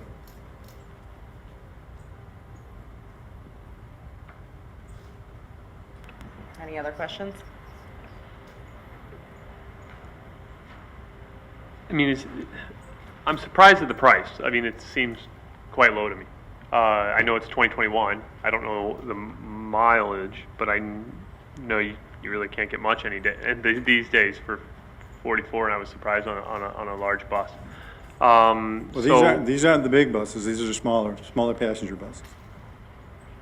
Micro buses, smaller ones. Yeah, the I micros. got you, So micro the bird. full-size bus would run 150-ish for new. Okay. Okay. These are the smaller ones, and they'll run 80, 90. Okay. Still, I feel like, okay. But yeah. Oh, yeah, no, we think it's a understood. good, it's a good price. I did miss that, though. We do think it's a good price. Okay. Like 78,000 miles on the one and 90,000 on the other. It's in the packet.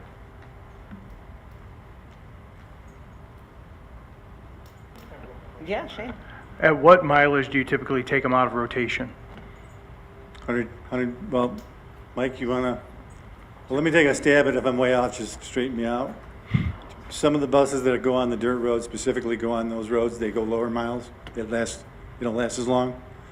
So the ones that are off more of the dirt roads will last longer. You'll get anywhere from 100 to 120,000 miles, depending upon metal conditions and structural support. So the one you said had 90,000 miles So on it? the ones you're talking about, James, are comparable ones we put in to compare. The ones Oh, we're good. buying are 31,000, 33,000, 32,000. Oh, fair enough, okay. Yeah. All right, thank you. Thank you for clarification. I didn't realize that when I was looking at this, so I stand corrected.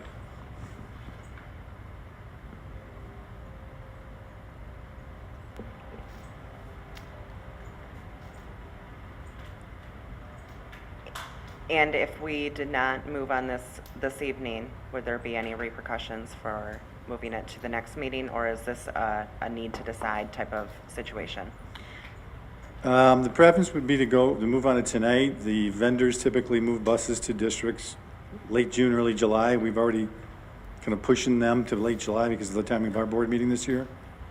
So the preference would be this time around versus August 12th, but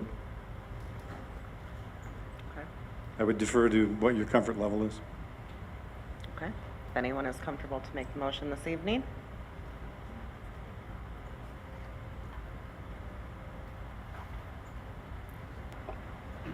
So I'll make it. So move to approve the used bus bid award as presented by John.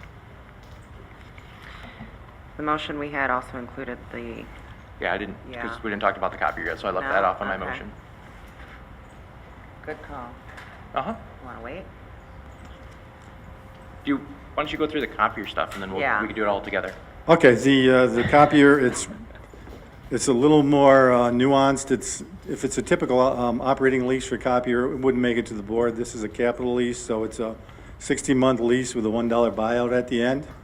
Where the strategy there is to use them under maintenance agreements for the 60-month period, then buy them for $1, use them for at least 1, maybe 2 more years, and then sell them and do it all over again. So that's what this one, the reason that it's actually before the board is because it is the capital lease. So it's treated as if we're buying them outright, like the buses we just talked about, even though it's a lease, but it's got a special price built in. We'll buy them in the end of the lease. And that is the goal. We'll be buying them and using them for ideally 3 years, but 1 to 2 years beyond that, and then we'll sell those off and start the process over. The pricing itself is coming off the Oakland County's cooperative contract. So, and we also, in terms of, because it is a capital lease, there's a little bit of the gray area there. That's why I'm pointing out the base pricing is off a cooperative contract, so the contract meets the state requirements. And we also put some information into that that addresses our own policy about multiple quotes, because it's a bit of a gray area. I want to make sure we had our bases covered, not only for the information of the board and the public, but typically when the auditors come through, they'll pull out a selection of different bid products that went through in any given year. And with our luck, our luck, they'll be pulling the capital lease, and if I'm not covering all the bases, it's been doing a lot of explaining to them as well, so. Appreciate Yeah. thoroughness. Are there any questions on this particular one? Just a quick question. Where are these copiers going to be placed? In terms of, I would probably defer to Matt, but they're going to be spread out in different sites in terms of the need of the district. So there's 17 here. I want to say and this is a rough guess, Matt, I want to say we have 50-some district-wide? 37. 37? So it's just about half. So the likely places for these would be the highest volume places. I would guess several end up at the high school because the typical high volume. So at what point will we need to replace the other 17 or more? When they get up to, they're a lot like buses. They get so many copiers to them, so many copies to them. Right, And they have but we useful don't life know based on that, we don't know that information as far as how much use each of them has had yet? We do. It's actually putting in a system to actually better improve our data on that as well. Okay. So that's actually in the process of coming online. So we have the basic data in that now, and that's just going to improve as we go forward in terms of who's getting moved where. That'll actually help us rotate, so we can get balanced copiers Typically, if you don't have a good grasp on that, you'll get a copier that's got, 50 copies on it, one that's got better than a million. And it'll be, 2 doors apart. Okay, but you said that information as far as each copier and the use for each one should be available online? Well, not online, we should have it in-house, we've been doing some analysis, and I don't want to speak for Matt too much, because I don't want to put out a data piece that he doesn't have completely put together, but we're in that process. And when we're actually looking at these, a lot of that data has been collected.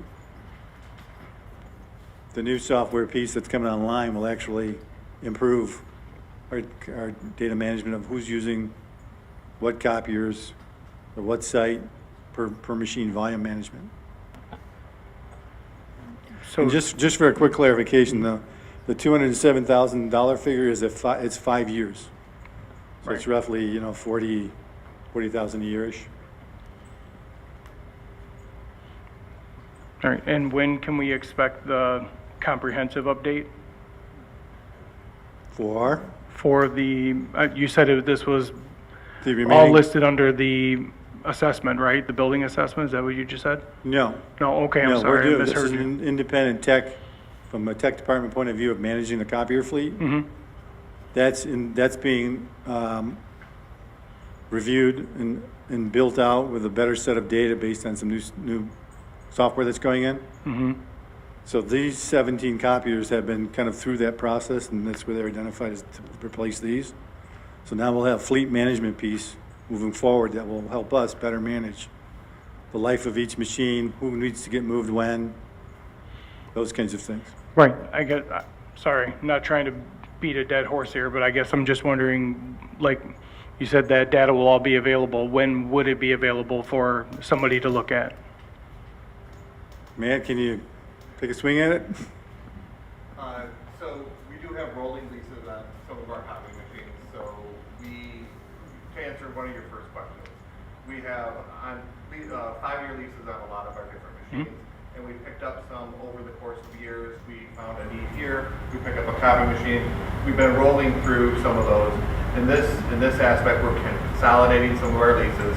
One of the great things about this situation is instead of paying for a whole bunch of copies on a copy machine, like say 100,000 copies on this copy machine, we're going to be paying based on usage.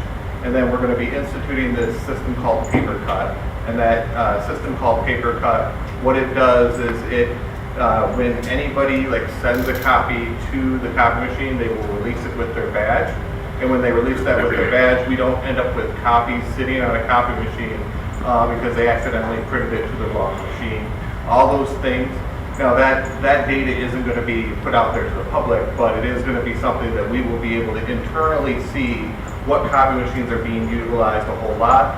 And we're just going to be paying I think it's 0.0442 cents per color copy with this deal, and 0.0042 cents per black and white copy, which significantly cuts down the cost on the copies that we've been paying for previously.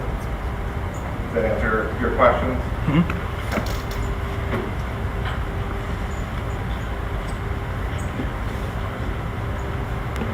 Do you have any idea when, would it be next year, would it be 5 years until the next purchase, and about how many units, are we there yet or no? We're going to have leases that expire next year, the year after, just because of the way that some of our leases have gone in the past. We will have to determine whether or not, does it make sense to put the same machine there? I mean, we do have, and we are going to be looking at moving some machines around. That we have a particular machine at the high school that has 100,000 copies on it, and the location that it's at right now only uses 15,000 copies, but we're paying for 100,000. There's another location in the high school that uses 85,000 copies, but it only has an allotted usage of I think 20,000 copies. So we're paying an overage on those copies. So those machines are going to flip, so that we're not paying over. We can't break the leases that we have with them, but we can at least utilize our resources better. Okay. Had that been done in the past, or is that a new initiative this year? That is a new initiative this year. Thank you. It's going to take a few years to coordinate. The ideal situation is to get your entire fleet flipping at the same time. So we're about halfway there. It'll take a number of years to get the existing leases re-coordinated.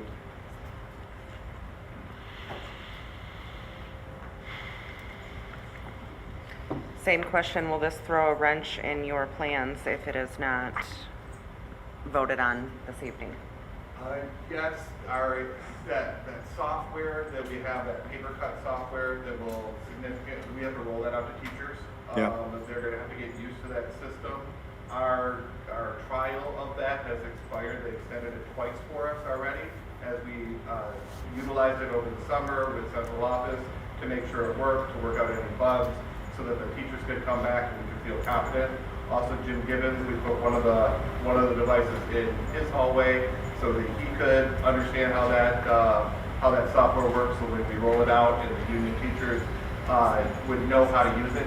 He had other people in his hallway that asked for access to that so that they could use that. They liked it because they controlled when their copies were released, and you didn't run the risk of sensitive data sitting on those copies. I would like to roll that out as soon as possible, and that's why. I would like to roll that out as soon as possible. It will hold us up, and we want to get some of these devices delivered and in the locations so teachers can use them when we get back to school, if possible. Thank you. Any further questions? So, what's the timetable if upon approval, when can they, did you get it? Did you get it? All right. That was a high five, you're making a motion. Yeah. No, like, so, no, it's over here, thanks, Matt. Yeah, right. So if, upon approval, how long turnaround time are we looking at? What's the lead time for it? We're getting pretty tight in the time frame. They said they need about 4 weeks. We're Okay. already there. I'm hoping that they can get some stuff a little bit quicker to us, and then we can get them in the right place.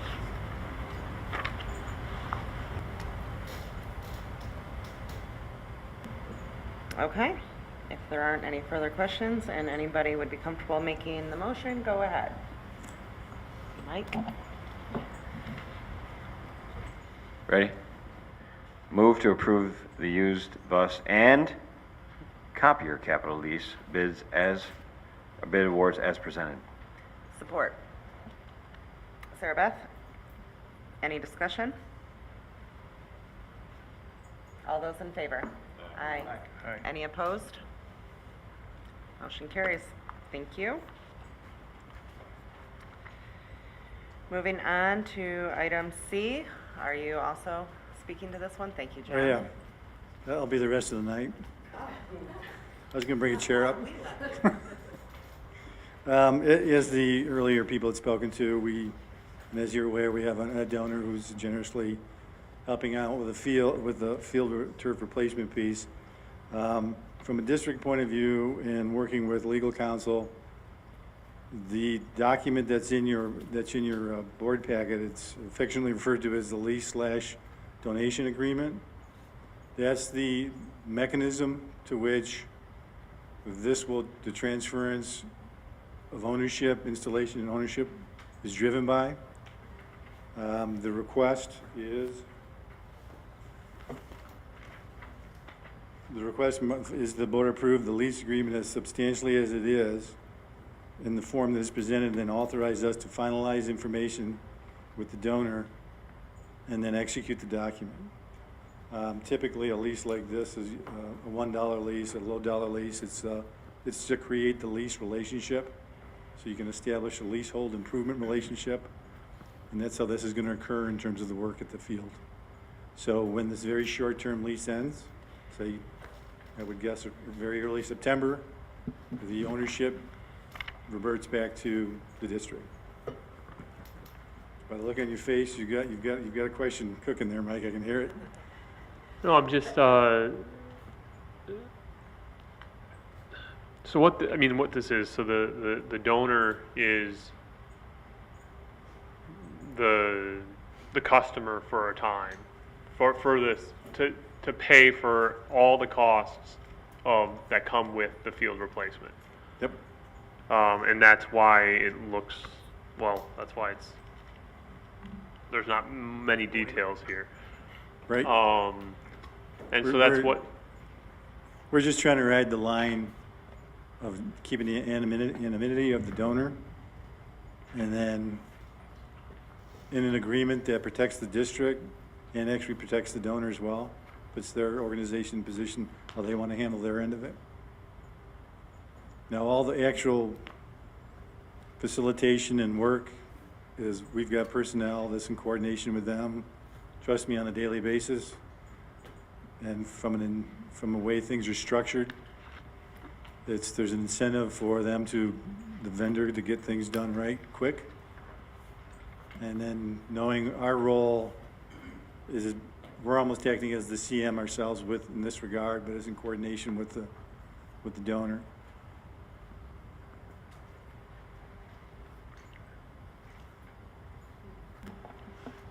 So, John, real quick, we have confirmation that the new turf is available. It's not like on back order. We're not going to be sitting here for 3 months. It's my understanding it's in production. Okay.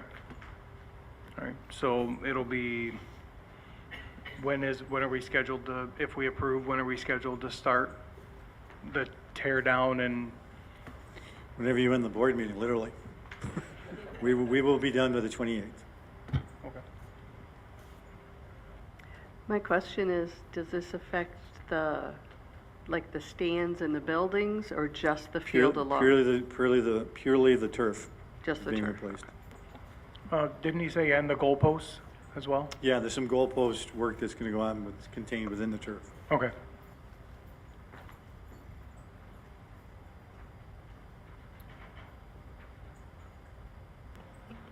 Any others?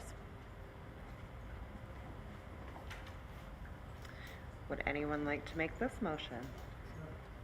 Shane, thank you. All right.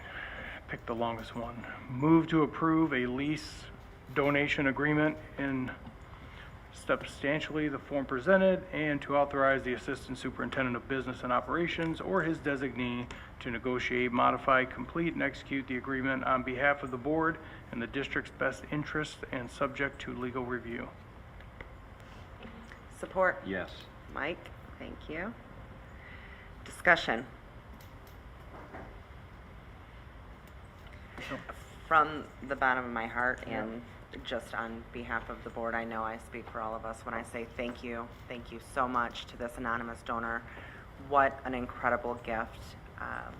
What a way to really give back to Oxford and honor the students impacted from November 30th and our community.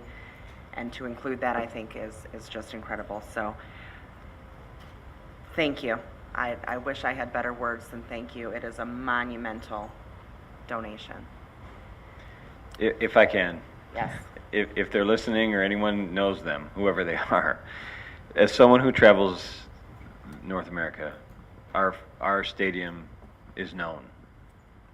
And it's fantastic to hear that our stadium will continue to be known, especially for all the right reasons. So, thank you.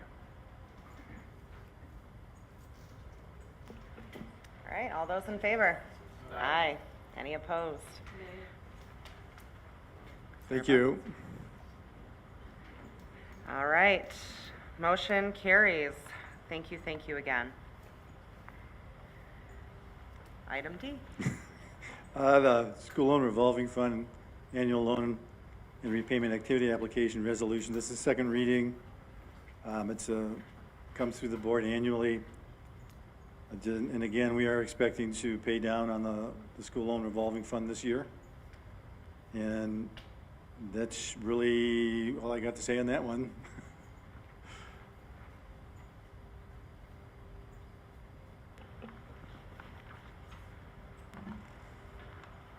You said we were expected to pay down approximately how much? We're hoping about 3.5 million, give or take. Is that It's gonna contingent be on a any of material. the sinking fund, millage, any? Pardon? Is that contingent on any funds No. right now that are up in the air? No, that's No. just Nope. with what we have. Yep, the expectation. one of the other updates is, I'm gonna do a quick update on the district debt structure, and I touch on a little bit more there. Okay. All right, would anybody like to make that motion? I'll make it. James, thank you. So move to approve the school loan revolving fund annual loan application as presented. Support. Shane, thank you. Any discussion? All those in favor? Aye. Any opposed? Motion carries. Item E.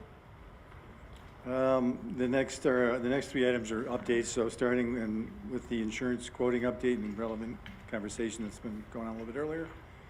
So we are in the process of accumulating the data that's required to go out and quote. Information, the different property data, the different historical loss run data. I have been working with SETSAG, and they've been helping in producing. They understand what's going on in terms of they know we're looking for a quote to compare. So in order to actually execute the quoting process, there's a lot of data that goes with it. So we've got about most of that put together. We're simultaneously been in contact with Maysville, Middle Cities, and Michigan Schools Insurance Pool. So those are three school pools, and in my preference, if I were going to make the argument, I think the district's best served being in a pool that's of schools, managed by schools, with board of directors driven by the communities, school community. But once we get all the final data put together, we'll be sending it to those parties, and we'll probably be touching base with just a couple of commercial entities. Not that commercial entities are bad, but it's just philosophically speaking, I'm from the perspective of if we're in a pool with others like us, it's predictable what kind of issues are going to go on in terms of the facility damages and things like that. It's just really a matter of what district's going to have a higher incident per year. So that process is going. I just want to give you an update. Hopefully you hear more back on that soon. From a district, do you have any questions? You want me to talk about the... Let's see if there's any questions on that one. Okay. Shane? Do we have a timetable as to when we will get these bids together and actually have something substantial? We have almost all the underlying data information put together, so that'll be going out. How long it takes them to get back to us with a quote, I don't want to put an expectation out there that we can't meet. Hopefully it won't take too long. At the same time, we'll probably send some information to a couple of the bigger commercials. So what are we in, beginning of August? So I really don't want to give you a time frame, but if I had to venture to guess, it would probably take a matter of months to get information turned around, get some multiple pieces of quote back, so there's something to compare, talk about. We'd probably talk, I would assume we'd talk it at the finance subcommittee in terms of these pieces of it, in that kind of a arena, so to speak, before we move to the board for decisions. From the standpoint of your part and the information that you're gathering and submitting, because once that's done, you know, it's just their discretion on how long it takes. So what's the timeline, do you imagine, for when you're completed and it's just in the insurance hands? I'm hoping in the next couple of weeks. Okay. It's just a bunch of data accumulation that, I mean, they all want to see, you know, it's any underwriting process, they want to see what occurrences, what the history, all those kinds of things. So. Thank you. Appreciate the update. Any other questions? All right. Okay, so a little bit of district debt update. I've been meaning to do a bit of a presentation. So in lieu of doing a presentation, because we've got a couple already going, that's, you know, the next set of slides. I can hear Dr. Milligan thinking right now. But just a quick update, the bond principal that the district has in school loan revolving fund outstanding debt, as of this past June, so July 1 of 2024, the beginning of the year that we just ended, was a little over 123 million in outstanding bonded debt and school loan revolving fund debt. By the end of the year we're in now, so by the end of next May, it'll be down to a little over 97 million. We're anticipating, I had mentioned earlier, about 3.5 million in pay down on the school loan revolving fund piece. We are anticipating an early payoff we have a 2010, what's called a QSCAD bond. Of course, it's an acronym because everything in school world has an acronym. It's a construction-related bond that were issued. If you remember back in 2010, with all the shovel-ready products and projects that the federal government was looking for people to fill in because of the collapse in the tax base and all that stuff. These bonds were taken out by the district then, and it's we're in a position, because the way the mechanism is set up to pay that bond off, it's a little different than a normal bond. We'll be able to pay it off earlier than anticipated, so we expect that to happen this year as well. So that's going to help bring down probably roughly 20+% our outstanding bonded debt by the end of this year. Each year after that, we'll probably be reducing 7 to 8 million on a regular basis. Also, things that are potential on the horizon here, we're looking at doing a refunding on one of the existing bonds. It's a 2016 bond. We're this close to authorizing the refunding of it. When it comes to refunding existing debt, when the net present value clicks up to where you can justify a certain net amount to the district's taxpayers, then you move forward. So it's typically 2.5% to 3% in cost savings. So in this case, once the interest rates, relevant interest rates tick down, and the tariff stuff's kind of been, kind of disrupting this piece too. We had hoped to do this earlier, but once it does tick down, we'll do a refunding, and we should be saving the district's taxpayers anywhere from $300,000 to $500,000 in taxes to shorten the lifetime of that bond and the cost of money on that bond. So that's on the radar screen, and also on the radar screen in the near future is a potential opportunity to reduce the overall debt levy within the district. That takes a little more work on that to figure out what we can and can't do, but that's on the radar screen too. We're looking at that. So any questions in terms of, I know that was just a quick snapshot. As exciting as the debt structure is, if you want a more, in-depth kind of presentation, we can do that too. But, or we can talk about that maybe in subcommittee in terms of a more detailed piece. Any questions on that? Yes, Sarah Beth. When can we expect the audit to be published for the June of 2025? Auditors will be out in September. It'll probably be published late October. Okay. With the board's got to accept it by November 1. By November, okay. Yeah. Actually, we have to file with the state by November 1. The board, since it's accepting the documents as opposed to approving them, okay. That can slide past November, but we'll be there before then. Okay, thank you. Any other questions? All right, keep going. And the clicker's working, that's always good.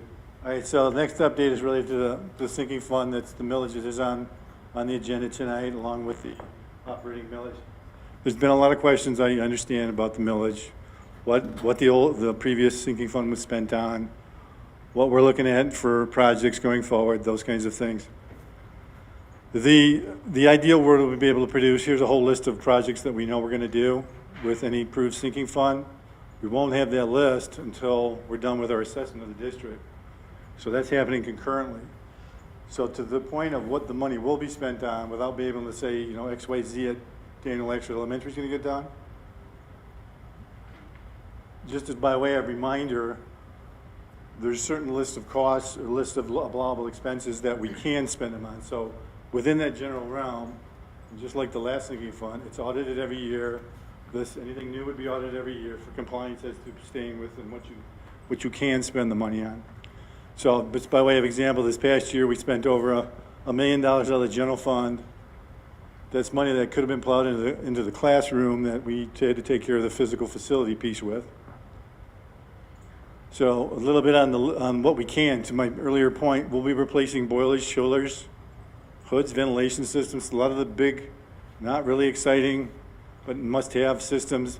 Our youngest building is the high school, and it's 25 years old. So all the major systems there are at or soon to be at end of their life. So in all the buildings that are older, all the other district buildings, work has been done on them. The prior sinking fund in coordination with the bond program, there had been done. And then over the in-between years, the general fund's been reacting to things as they break. So the value of a sinking fund is to proactively plan forward and get ahead of the curve so you can get some maintenance work done that minimizes any future damage piece. So again, HVAC, roofing systems, different technology. We'll be able to get buses. We'll be able to purchase forward plan and purchasing to, you know, some of Matt's point of view in terms of the district technology. We're a very heavy technology district. So if you know you've got stable funding, you can legitimately do a multi-year forward planning cycle for technology. And that is the plan for all the capital projects. Any money that is approved through a sinking fund, whatever the millage rate is approval, there will be a 5-year rolling budget worked on every current year, adding a year in the front end, and it will be published and people can see what is going on. And then the actual, you know, from the bill cycles, you'll see them through the bill payment process. So in order to try and just put a little perspective on what you can expect or what we would expect in terms of the different dollar volumes generated. So the first picture is a boiler. Those, whatever millage the district goes for and hopefully the community supports, things like the boilers, the safety things, heating a building in the winter, those will be the first things, priority things, health and safety stuff first. Same with transportation. You've got to have safe transportation. You can't get the kids to the school. You don't have school. Technology, again, I mentioned we're a heavy technology district, so anything that puts us in position to plan forward on a consistent, efficient basis is a win for the district. So theoretically, you move down to the 1.25 millage, you just get all the other stuff, and then things like a playground. The point of that picture is that that's a higher cost project. A playground in elementary runs $300,000, $400,000 these days. So that is a higher cost project versus buying a bus for $100,000. And if we end up at a higher level, things like roofs that are $1 million items can be planned forward for. So from a pictorial point of view into the numerical, I'm personally numbers oriented. So this is the typical situation. If you find your taxable value from a grid point of view, I like the $100,000 taxable value, and then for me, I'd apply it to whatever my taxable value is to get an idea of what's the ask of me would be. That's the point of this slide in terms of the potential in the middle there to the cost to our residents and what the revenues would be generated. And the bottom line, the intention of the bottom line is to show each quarter mil increase, which if from a $100,000 perspective, each $25 increment increase, $300,000 taxable value, each $75 increase generates an additional $400,000+ in terms of new capability to get things done in the district. So from a sinking fund perspective, that's on deck, just a little touch on, it does require voter approval for the levy. The law is you can't ask more than 3 mils. Different conversations we've had gone all over the board as to what makes sense for what they ask for, which I'm sure in a very near conversation that the board is going to be talking about some of that. Maximum duration, 10 years. The concept of 10 years is that, I think it was mentioned earlier, elections are expensive. You can go 3 years, 5 years, but you're paying the same freight for something that once you get it well planned into your district, you're going to want to keep going in terms of a management tool and operational tool. So from this perspective, I do want to pass out, maybe I can get talk Justin into doing this. Please give one of these to each board member. What he's going to pass out are what I consider the relevant. You know what, give me one because I got to speak to it. Thanks. So back in May of 2017, the presentation was given to the board that was seated then. What you're getting now are some key pages out of that presentation. The presentation itself is 10 times more than these pages. The point of it was they were speaking as to what the district needs were identified at that point. So building systems, so page 2, building systems, site improvement and parking, sidewalks, roof replacement, technology work, security camera work, playground work, bus replacement. At that time, the district was asking support for about $30 million. So the dilemma back then was to ask the district for a no tax bond increase, a no levy change bond program. All they could generate is $25 million. So the solution was, and I'm not sure who actually gave, I want to assume it was the superintendent at the time who gave this presentation. To fill that gap, the $5 million gap, the solution was ask for a bond and a sinking fund. So that sinking fund from 2017 authorization, its specific goal was to supplement the 2018 bond. So in terms of comparison to what we're asking for a sinking fund to do the more traditional forward planning, ongoing maintenance and systems replacement work, as opposed to asking for a supplement to a bond. So in terms of the projects that were done with that money, that one page that's in your handout summarizes it pretty well. So we have been trying to dig through most of this information is contained in an old operating system and buried in files, and we've been trying to figure out some of the things that were done. And we came across some pay apps, which is a form of payment that was tied to the sinking fund. And we were kind of baffled because typically you'll see a pay app in a bond program. But after we came across this, it made sense because the sinking fund then was actually passed to coordinate with the bond to actually take care of all the 30 million in projects.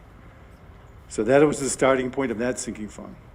So from a historical point of view, that's probably the best 20,000-foot view that we can give the board in terms of the history of that. And frankly, the items that's listed on that one slide about the kinds of things to spend it on, we would be doing the same, but the difference is we'd be forward planning on a preemptive maintenance approach, where this was clearly a coordinated effort to go with bond programming.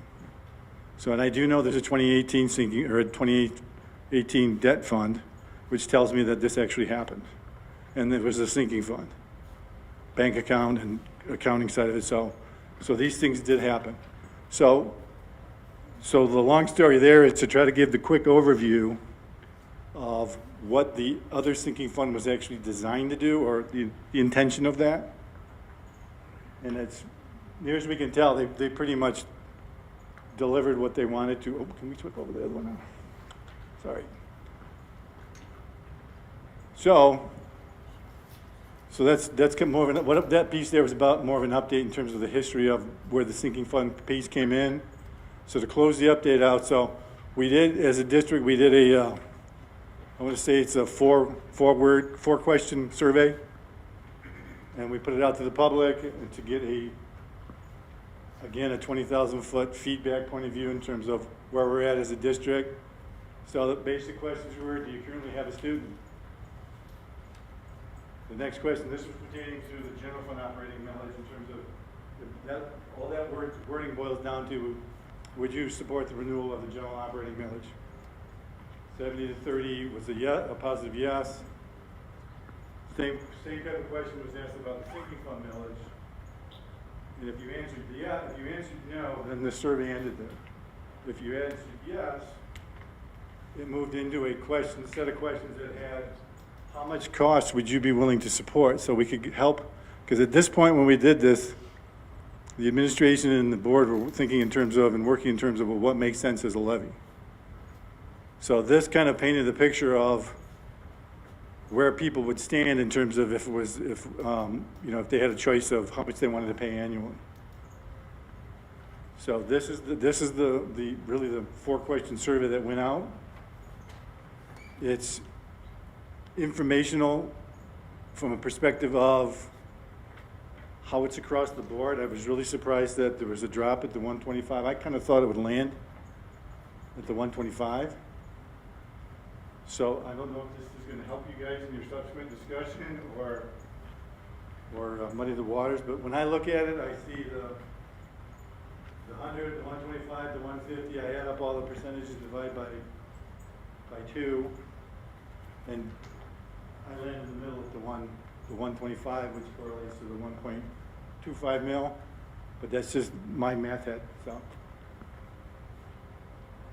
that's all I got on that. So.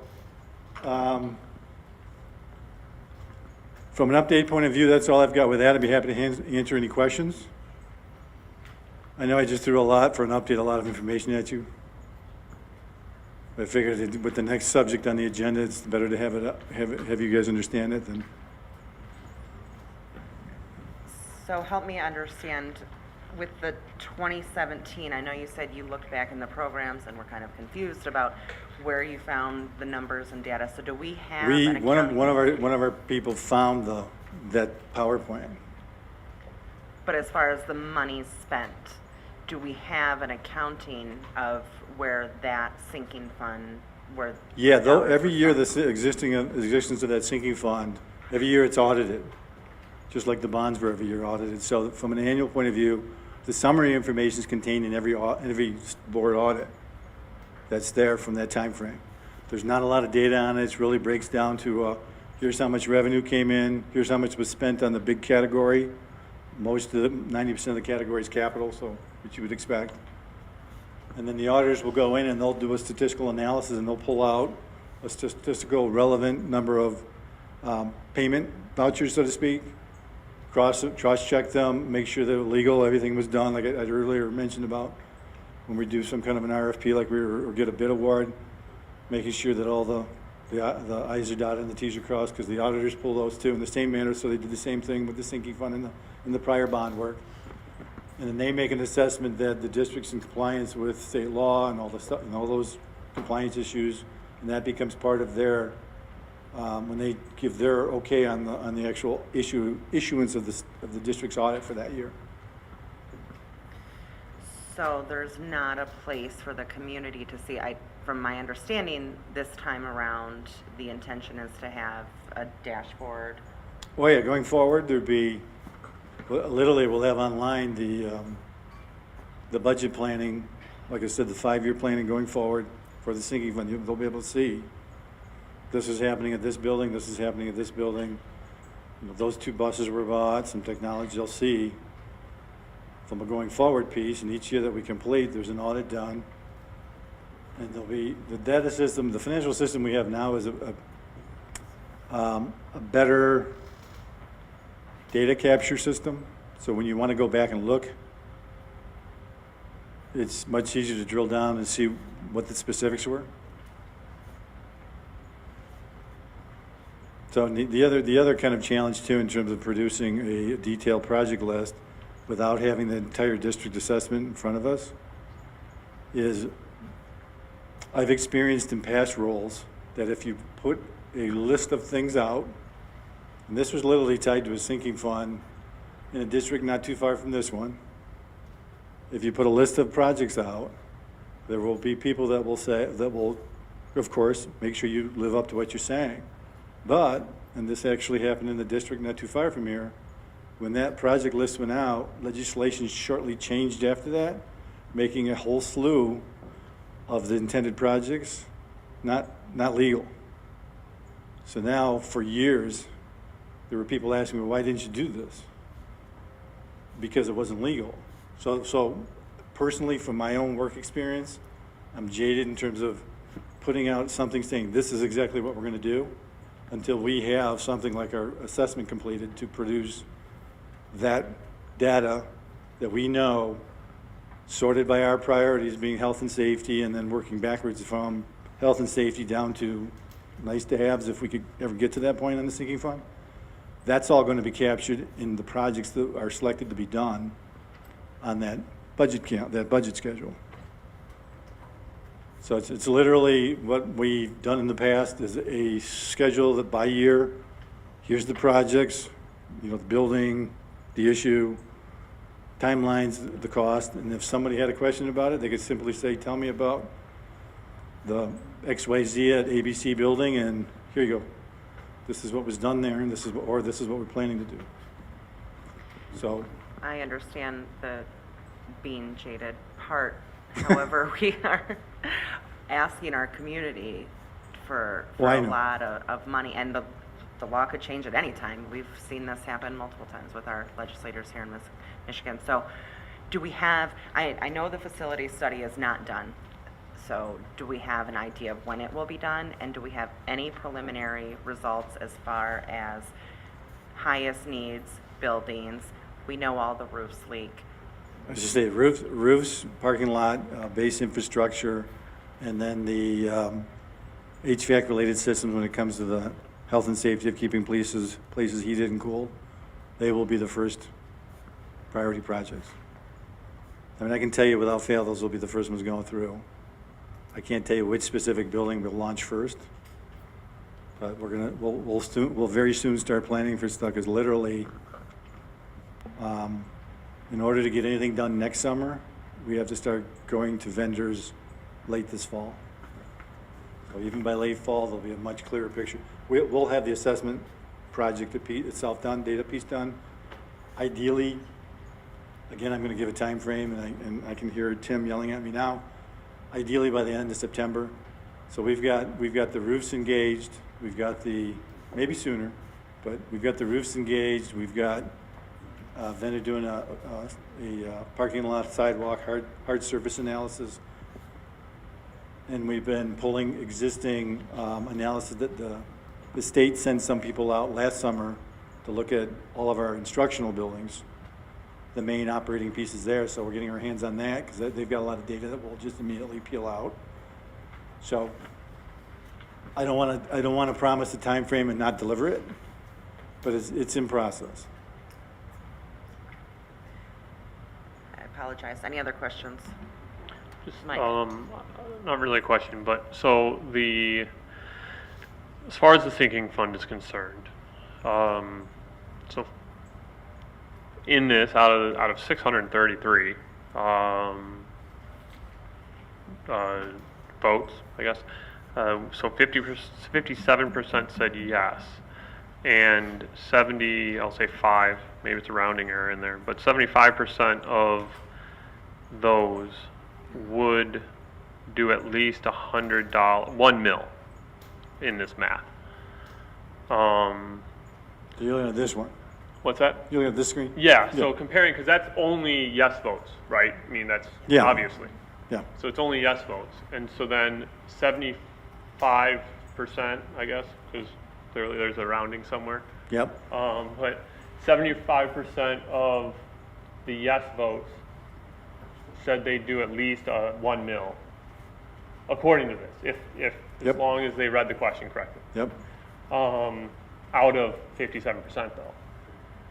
So, okay, I kind of I see where we're at as a community at least. Yeah, it's just we were hoping to get just the flavor of where to help us and the board to land on a specific. Those numbers, one of those quotes. Would this be a good time for the next item up where you guys are? That's with the average market value of 200,000. So when you look at what the average market value of Oxford is, it's 405. So when Correct. That's why I said 1 mil. Yeah. As long Yeah. as they did the math and they. Well, I don't know if we could count on that when we didn't put it as mil. We put it as $75, $100, $125. When you look at, Well, right, but. Yeah. It's. I know what you're saying. I know we're on- understand. Yeah, I understand what you're saying as well. But obviously, it's, well, maybe not obvious, but that's $100,000 taxable value. And so therefore, that's where that $100 annual comes from. Because that's effective, that is 1 mil of $100,000 taxable value, right? And then you'd have to do the math. That's why we put in the actual amount is dependent on the home's value.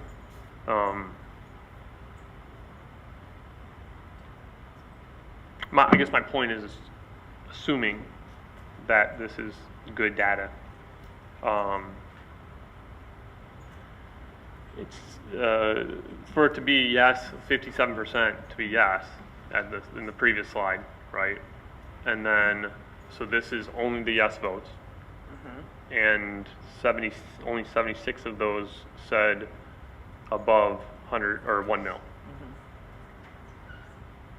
Yeah, and looking at the history, 2016 didn't pass, 2017 passed by a 500 vote margin, give or take.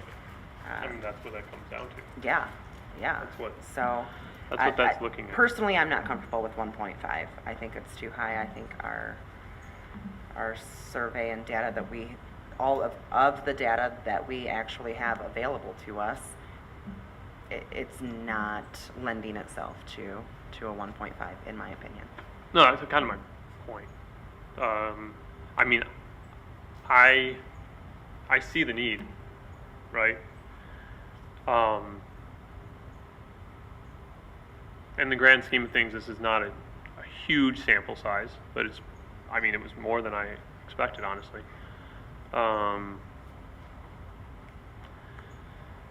It's just tough because that brings that down to even with the no, pretty much. 76% of 57% is pretty much even. So that, I guess if we go with 1 mil, which I would like to see that at least from a school standpoint. I see the need, right? Maybe it's because I'm on the finance committee. Maybe it's, so I see the need, but I know we have our work cut out for us. I guess that's what I'm saying.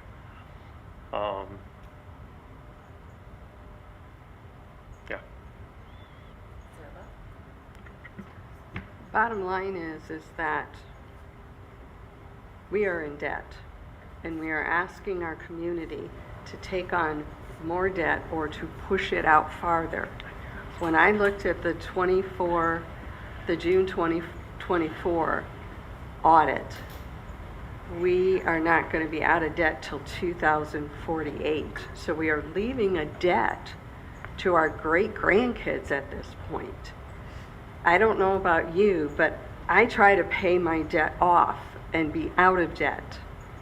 So if I have to operate in a budget, a balanced budget, so should the community.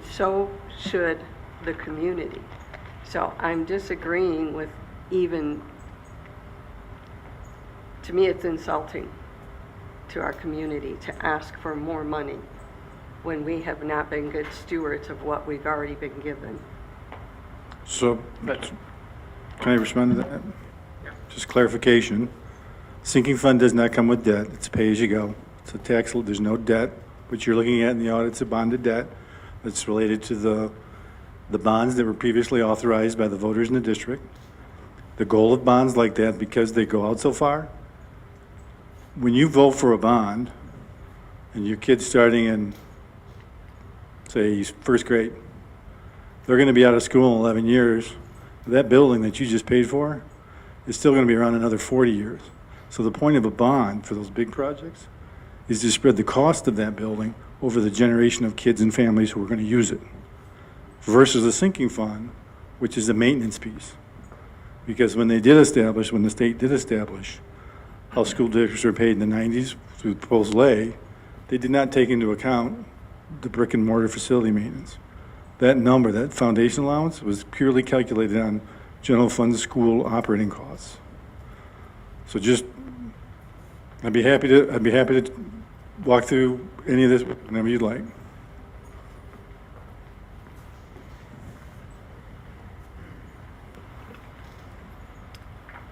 Some more input regarding the decision in front of us.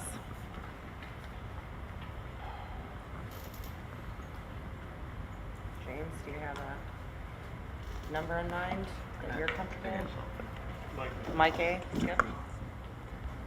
Go ahead. So,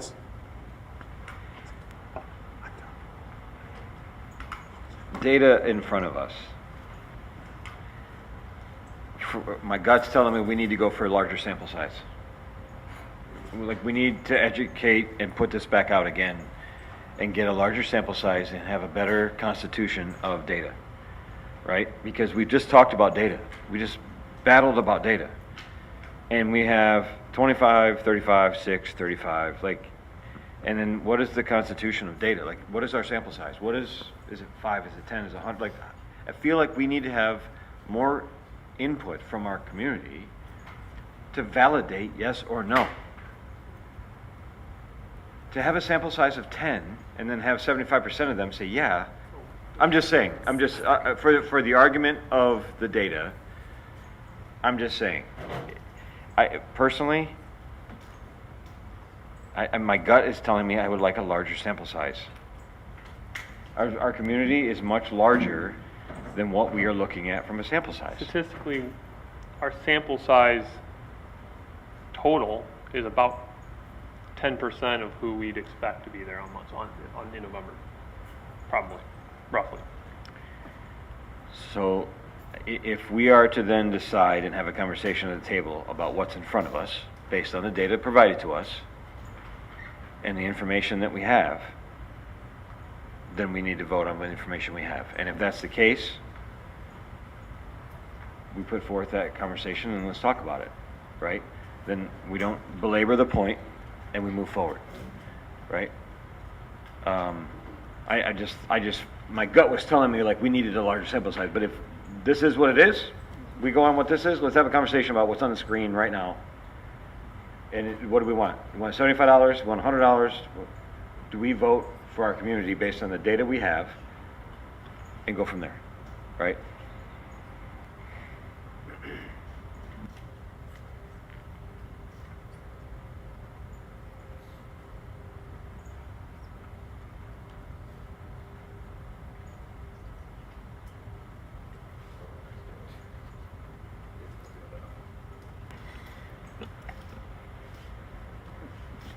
Going by data, I do wish we had more. I wish we had more time with this. I wish that we had the facilities study completed. There's some things. So looking at what's in front of us right now, my personal opinion is that if we're moving forward with this, I see a 0.75 to 1 mil. I'm not comfortable higher than that with the amount of money out there into our community.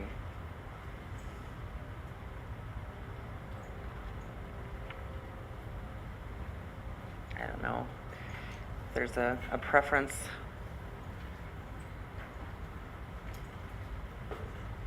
James, Shane, any input?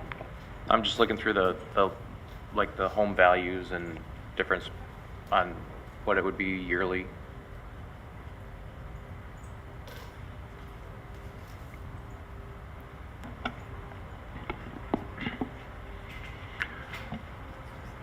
James, are you good? James, I didn't want to interrupt No, you no, if go you were ahead, still sorry. talking. Okay.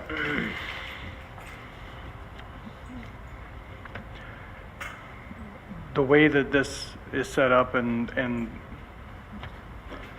I just can't help but think a lot of people that answered this may not have understood the $100,000 taxable value. And for some that did understand and spoke up, the cost is significantly higher than $150.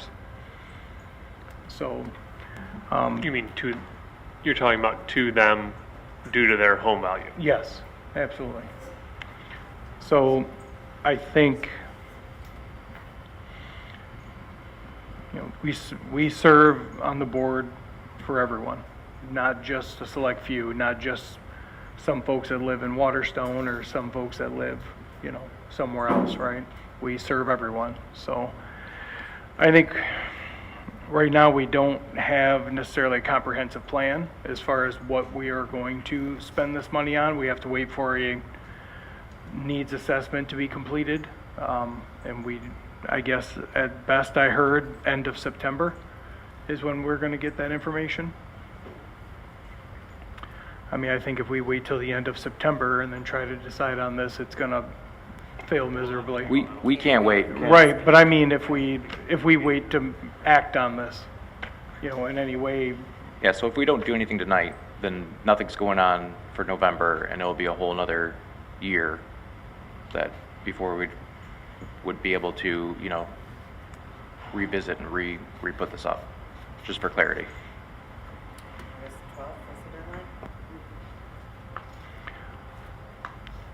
and so we'd be leaving what, roughly 200,000 on the table if we didn't increase the mills at all, right? Wasn't that? Operating. Yeah, it was like 200,000, I think, is what was discussed.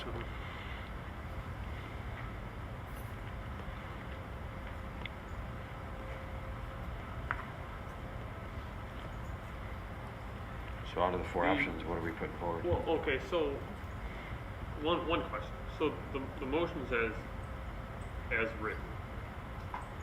As, you know, millage proposals, oh, thank you, Sherry. So the motion there is millage proposals as presented.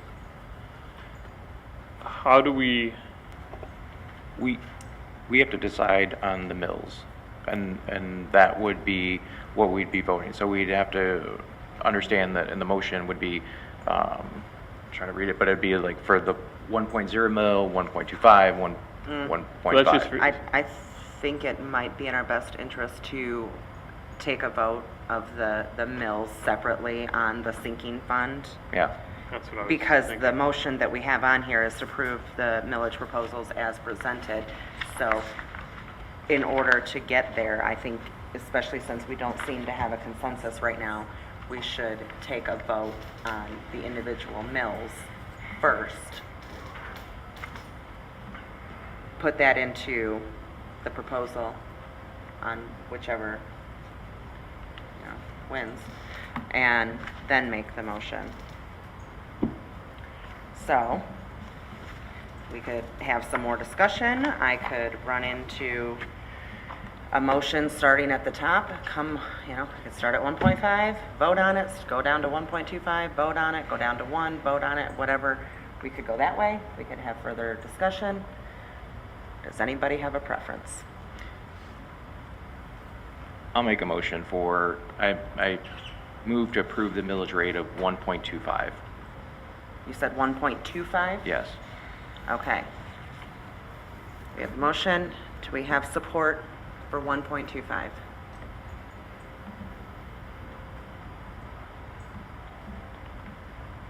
All right. I want to make sure, and I apologize. Yep. I want to make sure I understand what I need to look at from the value. 1.5, 1.25, 1.0, what does that constitute? Where am I at on that? That's- Are you looking for this table Yeah. right here? So at 1.5, with an Okay, average so home value of 400,000, which Okay. is our average in Oxford, that would be a $300 per year. At 1.25, which James just made a motion for, that would be $250 got it. per I'm year. sorry. Got it? No, no. I'm No, up- I want to make I'm sure, up to date, yeah. we need to take our time with this, so I want to make sure everybody is fully understanding. Got it. And James is, just make sure you're at 1.25 right now. That's my That's my the motion, motion on the yeah, that I table. made. Yep. Waiting for a If there is second. not support, we don't need to keep talking about it at 1.25. I want to give you all the time, but I'm just going to go ahead and move on unless someone wants some more time. Okay. Is there another motion? I'll make a motion. Okay. I'll make a motion to approve a millage, a 1.0 millage. 1.0? 1.0. I second. 1.0, yes. Okay. Is there support on that? Yes. Mike? All right, now discussion on 1.0. I mean, again, for me, and I wanted to, I almost seconded yours just to talk about it, but I figured we could talk about it here too. But, I mean, like I said, I see the need. I'm just also seeing the data, and if you look at it 30, 40, 41, 40, 41% of the yeses would be willing to do a 1.25 or higher if you're looking at this data as usable data. And I just, so that puts a big mountain to climb for November. And I don't know. I mean, it's hard for me to your point, the data's relatively small. But it's 10% of what we're going to be the only ones on this ballot. So it's, I feel more comfortable, I guess, in that way, utilizing it. And so therefore, I'm going with, I see the need, so I want to try to get the funding that we have, or that we can get, rather. And so I'm looking at 76% of those yes votes going for 1.0 or higher. And that's why I recommended it.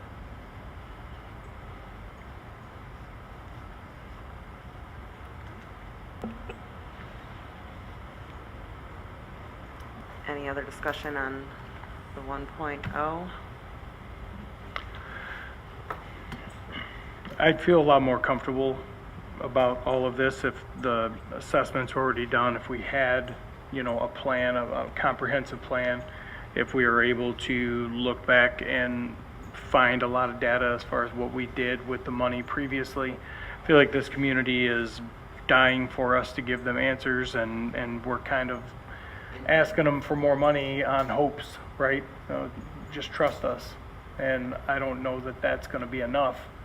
To your point, I definitely think anything over a 1.0 would be pretty destined to fail at this point. So I would support a 1.0 at most. Yeah, I think it's my at most as well. I think I'm more comfortable in the 0.75 range. On the other hand, we were on the walkthroughs. We saw the roofs leaking. We know that there are needs, and we certainly don't want to shortchange our students in any way, and they of course deserve the best. It's just looking at it, at the history, the last two were 0.75. One failed, one narrowly passed. From a perspective of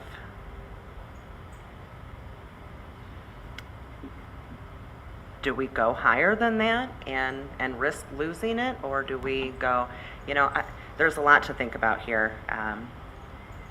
I would be comfortable between 0.75 is my preferred, but I would be comfortable with 1. It means that there's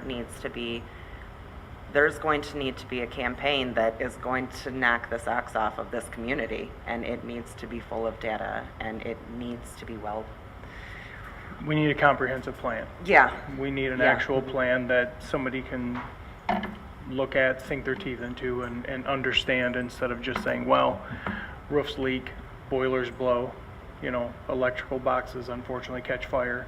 We know all these things, but what is our plan? Are we starting with our oldest building and working our way forward? What is the plan? Instead of just, hand us $1.6 million, extra per year in your taxable dollars, and we'll take care of it from there. I think that's a huge ask in a community that doesn't have a whole lot of trust right now, rightfully so.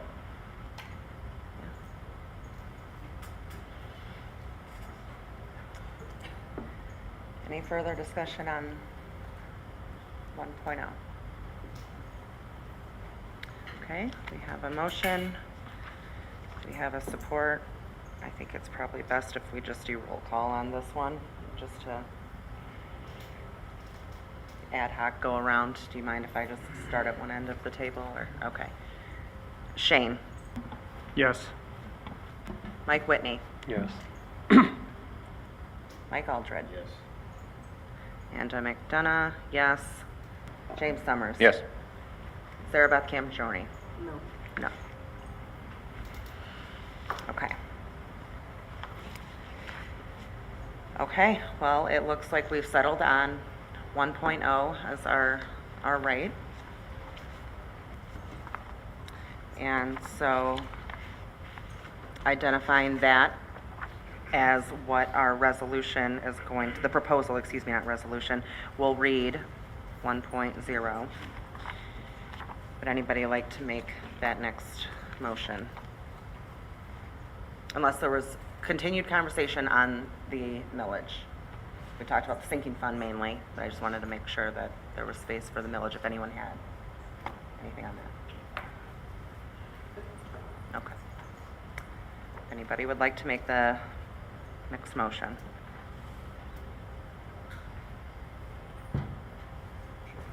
Thank you, Mike. Move to approve the millage proposal as presented. Support. Shane, thank you. Discussion? All those in favor? Aye. Any opposed? Nay. Sarah Beth, thank you. Okay. Item 9. We have Dr. Williman.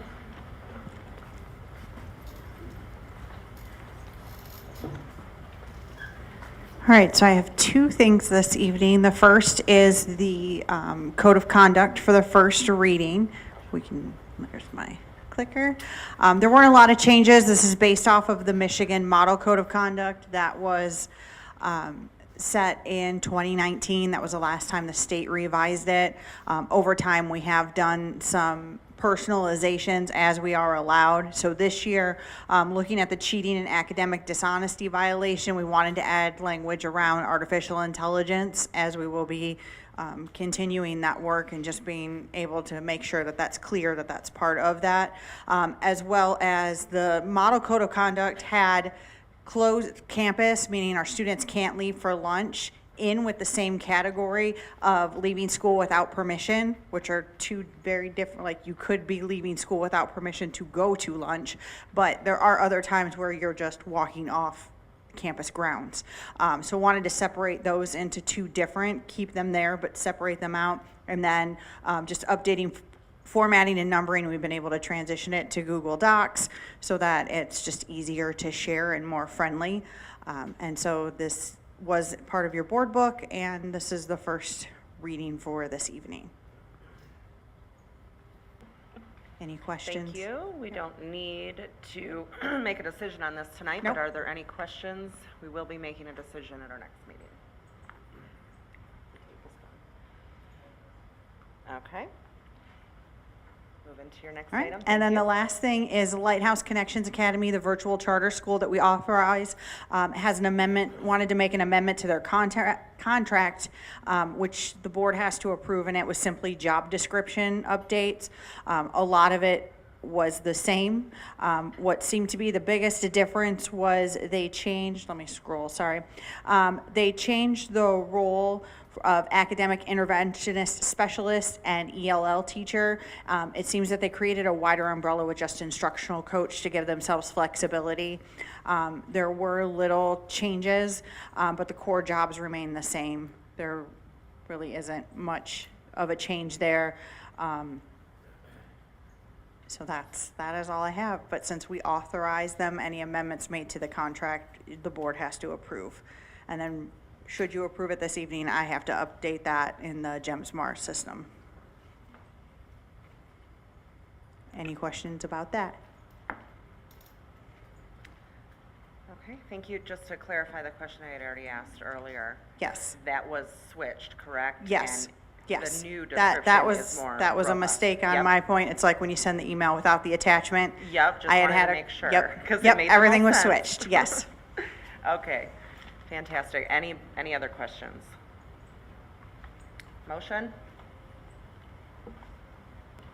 I'll make. Mike? Oh, Okay. James. Move to approve the LCA job description as presented. Support? Mike? Any discussion? All those in favor? Aye. Any opposed? Okay. All right. Thank Do we you. have on schedule tonight? All right. Thank you. We have our list of scheduled activities coming up. Any administrative clarification, Dr. Milligan? No? Final board comments. I feel like I should give them a chance to come back, but yeah, we're missing two, so let's wait till they come back. Yeah, I guess I'll fill the gap for a second, but I forgot to go. I forget my name's Mike and your icon. I'd forgotten that we had a finance committee meeting What? over a month ago. Finance committee meeting over a month, but since the last board meeting. Oh. It got snuck in there, so can I do a quick report? Yeah. Yeah, because I was looking through my notes, I'm like, oh wow, it was over a month ago, but it was the week of the last board meeting. So we had talked about central office RFP, so that should go out this month still. So they're clearing, staging that area. Facility management system. It was there was some, I guess, good words, support for Tim as he's coming into his own. He's really kind of taken that role, so that's a positive thing, and John's really seen that from him. And then this millage planning discussion that we've had tonight, that kind of we went through some of the data that we have available at this time, and then we discussed the survey to the community and how we wanted to get their input. I appreciate Tanya and Christine and everybody that got that out there in a timely manner. I know it was a Friday morning, and there was some push to get it available by the weekend because there were some events that we were going to, and so I appreciated that for sure. And then the year-end audit discussion. So those were pretty much the items for that we went over for the finance committee. Do you have a tentative timeline for the downtown property of when it goes to market? The RFP should be this month, so I'm thinking tomorrow. Oh. I think actually John did follow up with me, honestly. Correct? Is that information? Is that? That's being issued 30th. Tomorrow. Great. Okay. I got away my last I was just making sure. Okay. But yeah, I said by the end of the month, so I guess that's the same almost. And then how long it'll be out there, we're gonna defer to the commercial group to determine how long it's gonna have it out there and whatnot. But so we'll start seeing information from that soon. All right. Thank you. Didn't want to close out while we had some missing members. We're in final board comment if you had anything additional.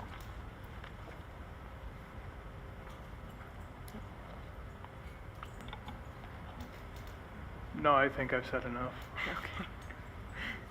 Understood. Okay. We will be moving into closed session if somebody would like to make that motion.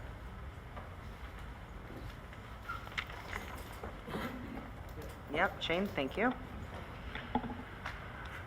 Okay, move to meet in closed session to consult with its attorney regarding trial or settlement strategy in connection with case numbers 24-211234-NO, 376390, and 376423 pursuant to MCL 15.26E, and to consider material exempt from discussion or disclosure under state or federal statute pursuant to MCL 15.268H.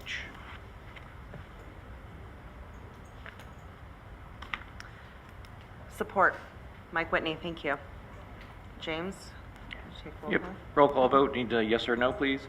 Summers, yes. Atchison is absent. Aldred? Yes.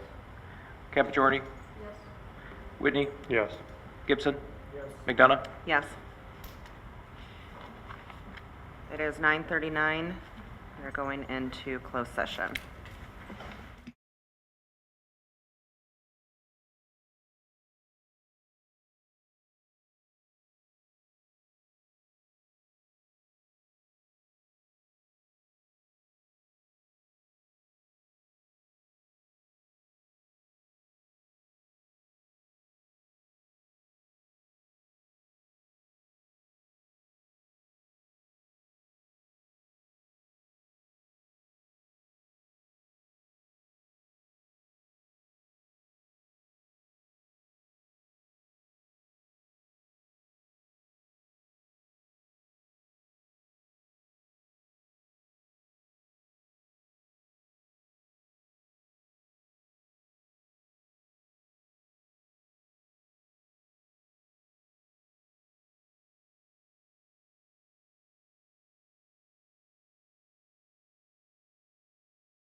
All right, it is 11:03. We are back from closed session. After our discussion, I would like to move forward. I move to deny Danielle Krozek's appeal. Specifically move to deny Ms. Krozek's request to produce non-public records from a third party. I'll support. James, support. Thank you. Any discussion? All those in favor? Aye. Any opposed? No. Motion carries. I would also like to move to deny Corinne Vanderkay's FOIA appeal dated July 21st, 2025.